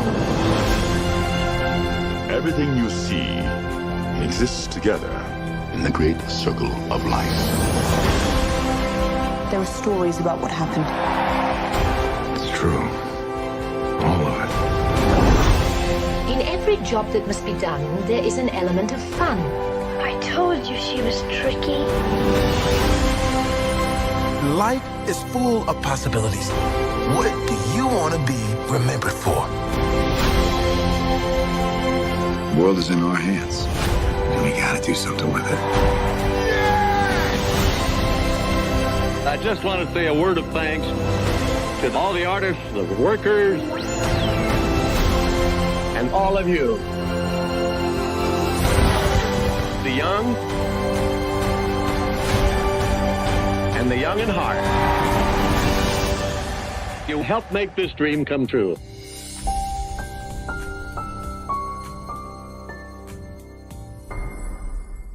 Because here's the thing, a good streamer can find other content. Because here's the thing, a good streamer can find other content. Because here's the thing, a good streamer can find other content.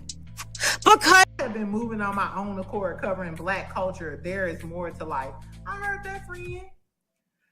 Braylon, shout out to Braylon. Make sure y'all go follow Braylon in case y'all haven't. I love your content. I've been moving on my own accord, covering Black culture. There is more to life. I heard that, friend.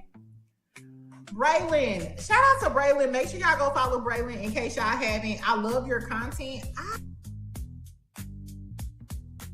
I've been moving on my own accord, covering Black culture. There is more to life.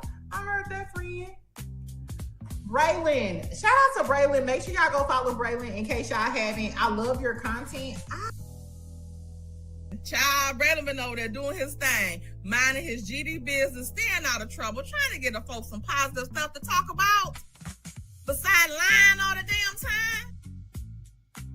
Child, Braylon been over there doing his thing, minding his GD business, staying out of trouble, trying to get the folks some positive stuff to talk about. Besides lying all the damn time. Child, Braylon been over there doing his thing, minding his GD business, staying out of trouble, trying to get the folks some positive stuff to talk about. Besides lying all the damn time. Child, Braylon been over there doing his thing, minding his GD business, staying out of trouble, trying to get the folks some positive stuff to talk about. Besides lying all the damn time. Power 923 Jams and the Arkansas Minority Health Commission encourages you to take the COVID-19 vaccine to help keep you and your loved ones safe. Involved in our community, the People Station, Power 923 Jams. KIPR Pine Bluff, Little Rock, KFOG, Little Rock, a Cumulus Media Station. And now, back to the jams. Hip-hop. Drake. Girls want girls where I'm from. Yeah, well, girls want girls where R&B. J. Howell. Just 'cause I love you and you love me. And now, bumping back-to-back continuous music with another fresh new jam. Heard here first on the People Station, Power 923 Jams.